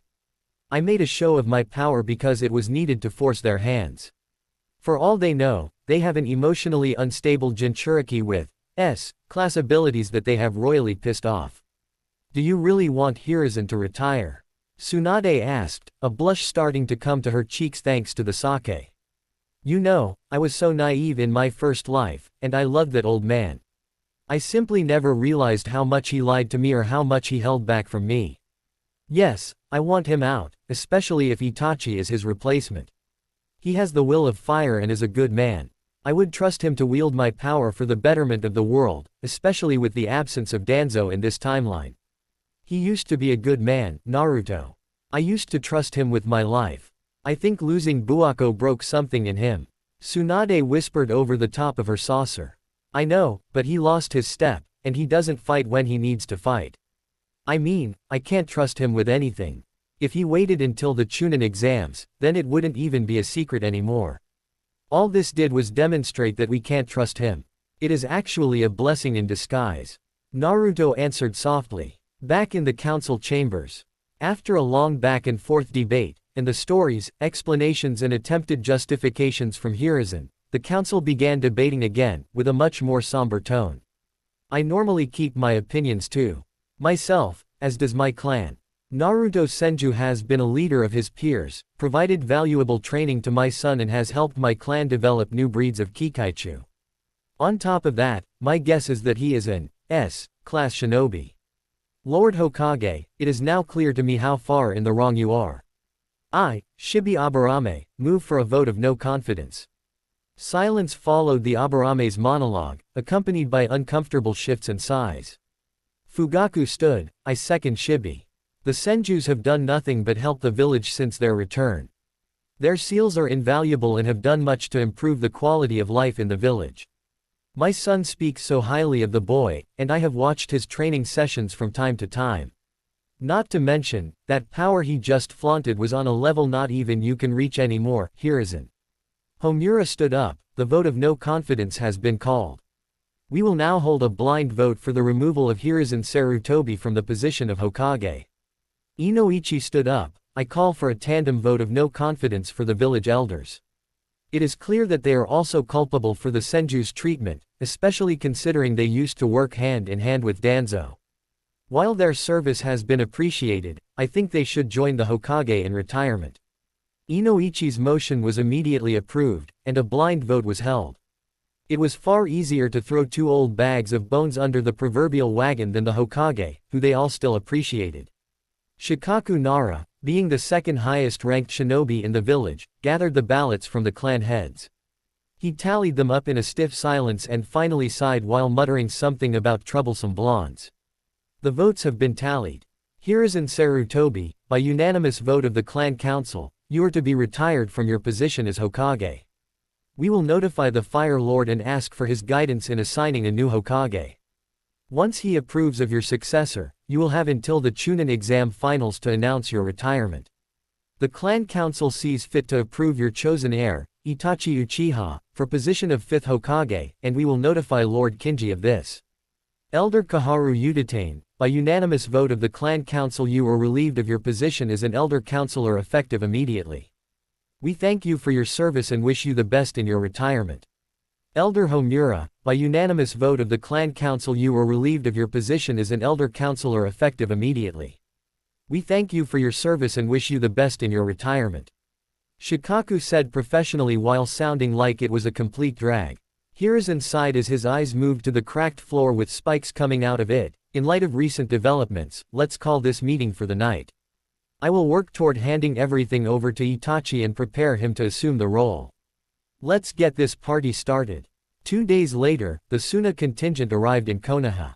They were greeted at the gate by Naruto, Ino, Tsunade, Shizune, Hiruzen, Itachi and the clan heads. Everyone watched as Temari ran to Naruto and jumped into his arms, giving him a massive and heartwarming hug. Then heads turned when she was set down and walked up to Ino and gave her a hug as well. Multiple heads turned to Inoichi, who made an effort not to make eye contact and whistled innocently. Gaara looked around for Hanata and was sad to see that she wasn't there. He felt a hand on his shoulder from Naruto, who was always able to bypass his natural sand armor. He looked up to see his friend cracking a smile. "Don't worry, brother, Hanata will be at CrossFit tomorrow. I will send her a clone tonight to tell her to keep her schedule free for team training after our morning workout." Naruto finished with a wink and noticed the smile appearing on the edges of Gaara's lips. "You know, brother, that Shikaku and I thank Keami for you every time we see you. I thank you for your support in this." Gaara answered in a monotone. "No problem, she like moon lilies and I will grow some for you before our session tomorrow." The smile fully appeared on Gaara's face after hearing Naruto's words. Naruto turned his head toward Raza and made eye contact. "Lord Kazekage, I formally invite you to join us for our workout tomorrow morning and I request a spar, if you are so inclined." Raza shuddered before he chuckled out loud and responded. "Very well, Lord Senju. It would do these old bones well to get a proper workout." The Konoha Council watched how naturally Naruto integrated with the most influential people in Suna. They watched as the Hokage was left by the wayside, further affirming their choice made 2 nights ago. Tsunade walked forward and embraced Raza in a genuine hug. She used the embrace to whisper in his ear that they needed to have a serious talk, which got a subtle nod from the stoic Kazekage. Meanwhile, Kankuro looked around, feeling unimportant and lonely, desperately praying to Keami for a girlfriend. After checking in, Naruto and Ino showed Gaara, Temari and Kankuro around the village. They had just left Ichiraku's where the ramen stand had gained another faithful customer in Temari. They talked about recent events and the missions that they had completed. Naruto's mission record was heavily skewed by the fact that he accepted solo missions from the village for his security seals, explosive seals, etc. However, Naruto was interested to hear that Suna had multiple engagements along their border with Otogakure and noticed Oto's presence in river country as well. Naruto, knowing exactly who was responsible, grew concerned, but Gaara informed him that they had the situation well under control and the Wind Daimyo was firmly against anything to do with Oto. They walked through the village when they were rounding a corner and they ran smack dab into 3 children that were not looking where they were going. One boy with a blue scarf ran particularly hard into Kankuro's private parts and had him crumpled over in pain. "Hey, watch where you're going," the brown-haired boy shouted. Naruto was instantly sent into a flash of memories concerning Konohamaru. From his childhood meeting in the Hokage's office, the training sessions they shared, pranking Ebisu with the sexy no jutsu, all of the small interactions with his student, apprentice and the appearance of Konohamaru in Suna after the war shifted. Flashback, Suna Gates, 6 months after Sasuke's betrayal. Naruto was informed by Gaara that Konoha shinobi had shown up at the gates claiming to be there under his protection. Names weren't provided, so Naruto raced to the gate to make sure everything would be okay. As he approached the gates, he felt a few, small chakra signatures that felt familiar. He finished his walk and calmed the gate guards and resistance shinobi down. He was so distracted doing this that he missed 3 blurs that tackled him in a hug. "Big brother, I missed you. I never believed anything they said. Never, never ever ever." Konohamaru sobbed into Naruto's chest. "That's right, boss. We never believed that Uchiha Tem." Udon shouted as he rubbed his nose on Naruto's sleeve. Moegi was rubbing her cheek into Naruto's shoulder and swooning childishly. "I would never betray my boss and one true love. I missed you, Naruto-kun." This threw Naruto for a loop. Sure, she was only 3 years younger than him, but he never, ever thought of Moegi that way. Naruto stood himself and the 3 children up as the shinobi around him smiled affectionately. He also noticed that Hanabi, a couple Hyuga branch members and members of the Yamanaka and Nara clans were there with the kids. Shikaku gave him a short wave and a yo, which made Naruto break out in happy tears. "Don't cry, boss. We are going to kick some butt and make everything better again." Konohamaru shouted while slugging Naruto in the shoulder. End of flashback. Naruto snapped back to reality as Kankuro was lifting him up by the scuff of his shirt. He put a firm, yet friendly, hand on Kankuro's wrist. "Easy, Kuro, he is just a kid. You are Konohamaru, right?" As the boy was set down on his own 2 feet, he turned and looked at Naruto, instantly recognizing him and pointing at him. "You are the Senju everyone is talking about." Naruto chuckled and rubbed the back of his neck sheepishly. "Yup, that's me." Konohamaru scowled. You are the reason Grandpa is getting fired. I hate you. He screamed childishly. Yeah, I am sorry about that. You will have to ask your grandpa about it.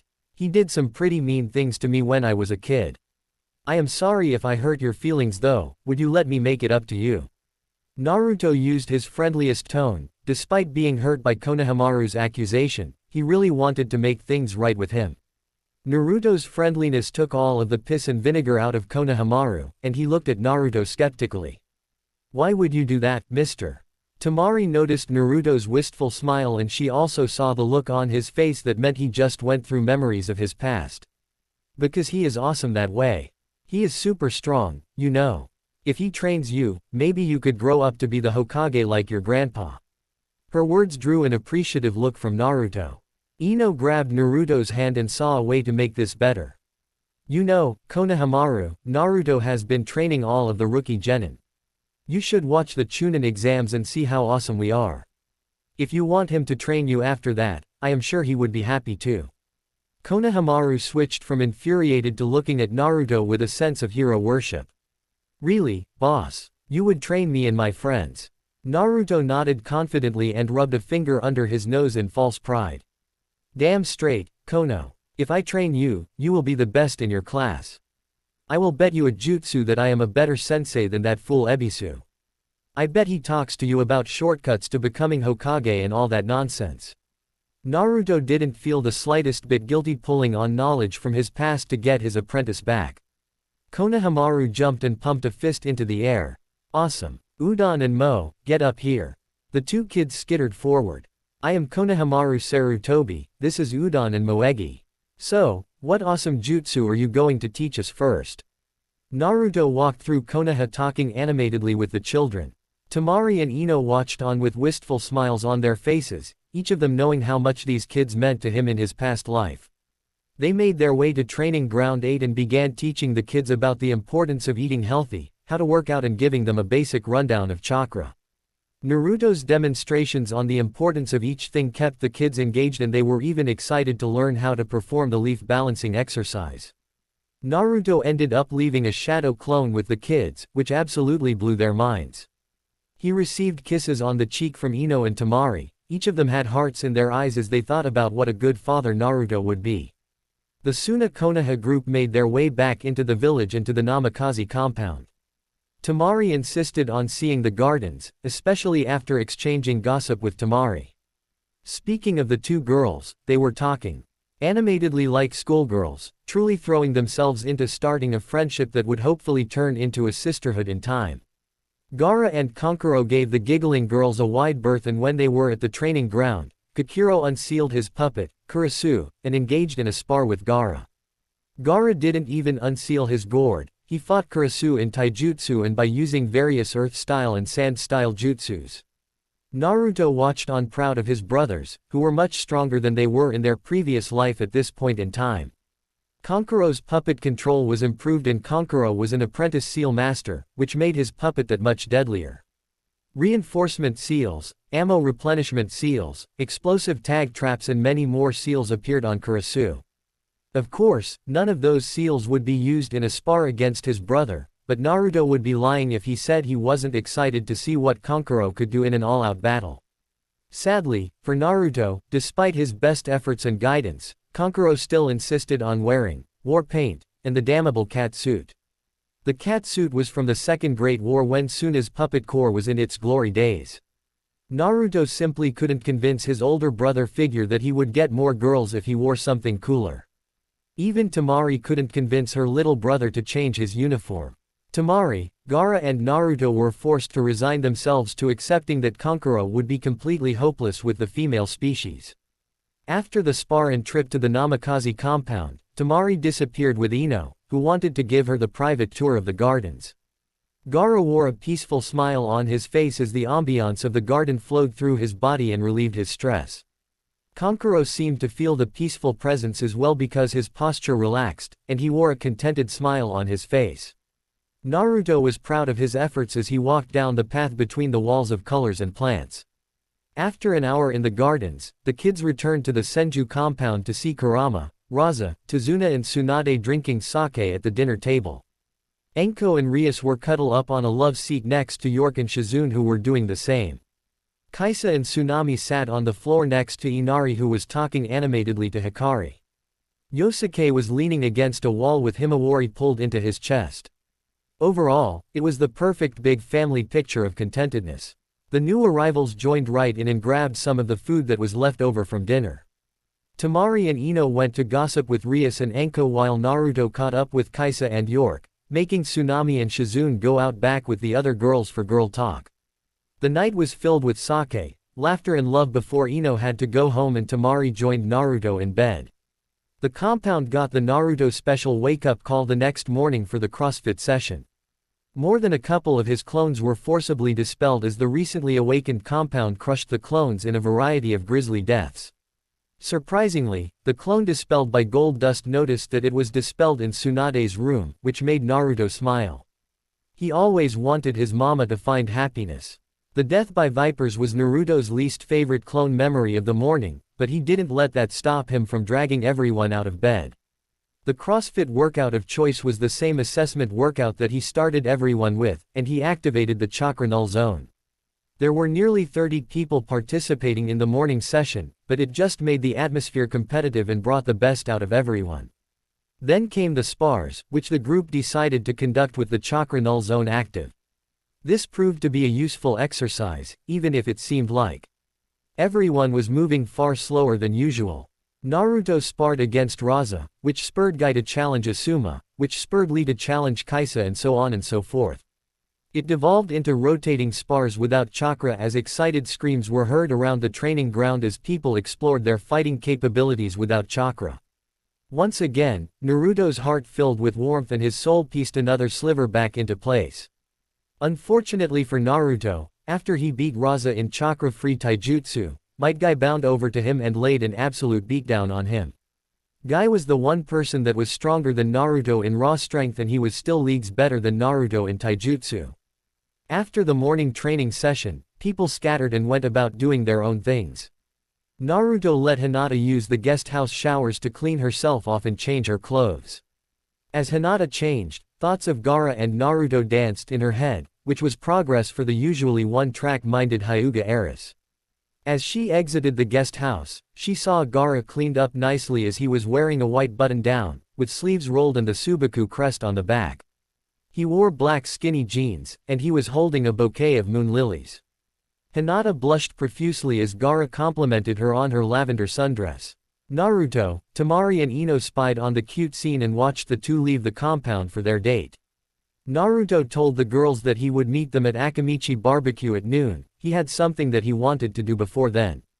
He gave them each a loving kiss before dashing off back toward the training area where he could still hear Lee and Guy. After pulling Guy aside and sitting him down in the Senju Gardens with a glass of tea, Naruto decided to figure out what made Guy tick. He had started to get to know the man after dealing with the Akatsuki and into the early phase of the war. Unfortunately, Guy opened the 8 gates in defense of Lee and a platoon of resistance fighters before he got to know him well enough to understand him. Yosh, Naruto, it was a most youthful workout this morning. I truly appreciate you helping my team. Guy started in his loud and boisterous voice. Naruto's eyes dimmed and he got serious. Guy-sensei, could we talk without our masks on? Guy's expression fell and his eyes hardened. What do you mean, young Senju? A supremely sad expression crossed Naruto's face and his eyes danced with years of pain, which shocked Guy to his core. Guy, there is a lot about my past that I will never be able to share with other people. The truth is, I have come to respect you over these past couple months, and I wanted to get to know you better. I can tell that you are wearing your mask, I just can't put my finger on the source of your pain. Guy's face fell and big tears began dripping down his cheeks. It is a sad story, Naruto. War always leaves scars, and the scars on my heart were too much for me to bear. My eternal rival, Kakashi, was the only person that ever understood me. Are you sure you want to try? Naruto nodded slowly and cracked a sad smile at Guy. I can feel your pain, Guy-sensei. I am a powerful censor, and the truth is I love you and Lee too much to let you continue carrying this burden without help or a true friend by your side. I want to know the real Guy. Guy began weeping openly and pulled Naruto into a bone-crushing hug. The word youth was used 46 times in less than 30 seconds, but Naruto pushed through the discomfort to get to the real Guy. After steadying himself, Guy began his story. It started when I was a kid. I was a talentless shinobi, but my father taught me the value of hard work. My father, Might Dai, was a genin to his dying day, and he opened the 8th gate and saved 2 squads of his comrades when I was still a child. He fought off the previous generation of the 7 swordsmen of the mist and was able to kill 3 of them. I was in the orphanage until I graduated from the academy when I was 10. The Third War started when I was 12 and I was sent to the Iwa front along with your father and Kakashi. After your father crushed Iwa's will, I moved to the Kumo front. I was stationed there for 3 years and fell in love. She was from a shinobi family of Kumo, and things were great until they weren't. We were going to elope when she got pregnant, and her family doctor found out. I fought most of her family and got her out of the compound and back into Fire Country. Kakashi joined me for that off-the-books mission, which is why he has my eternal friendship. Guy began breaking down at this point and his body was racked with sobs as the painful memories overwhelmed him. Naruto rubbed his back with a comforting hand in a gesture of mature support that would seem strange coming from a young teenager. After a couple minutes, Guy continued in a whisper. A week later, we found that she was poisoned by her own family. The poison killed my unborn son, and by the time we got Yurina to Tsunade, she was already on death's doorstep. I buried my wife and unborn son before I joined the final assault on Kumo, where I lost myself in a fit of rage. It was your father and Kakashi that brought me back from the brink. Fast forward a while and I saw Lee struggling in school and living in the orphanage. My mind projected my lost son onto him, and he became my reason for living. He understood what it was like to be talentless, and he also was a genius of hard work like me. I wear my mask to keep him thinking positively and encourage him to overcome his adversity. Now, Naruto, you know about me. When the time is right, the beautiful green beast of Konoha will be here to listen to your story. Guy put a comforting hand on Naruto's shoulder and Naruto heard a small, yet familiar, voice telling him to share part of his story. Naruto took a deep breath and told Guy an abridged version of his story. He said that one of his alter egos gave him memories of a warrior's past and the images of the end and his failures haunt him. He avoided linking the warrior's past to the current reality, but he tried to convey as many of his genuine emotions as he could in his talk with Guy. Another shard of the past fell into its place in Naruto's soul as he gained yet another precious person that he would fight to protect. Thank you for watching. Please remember to like and subscribe, and I'll catch you in the next part.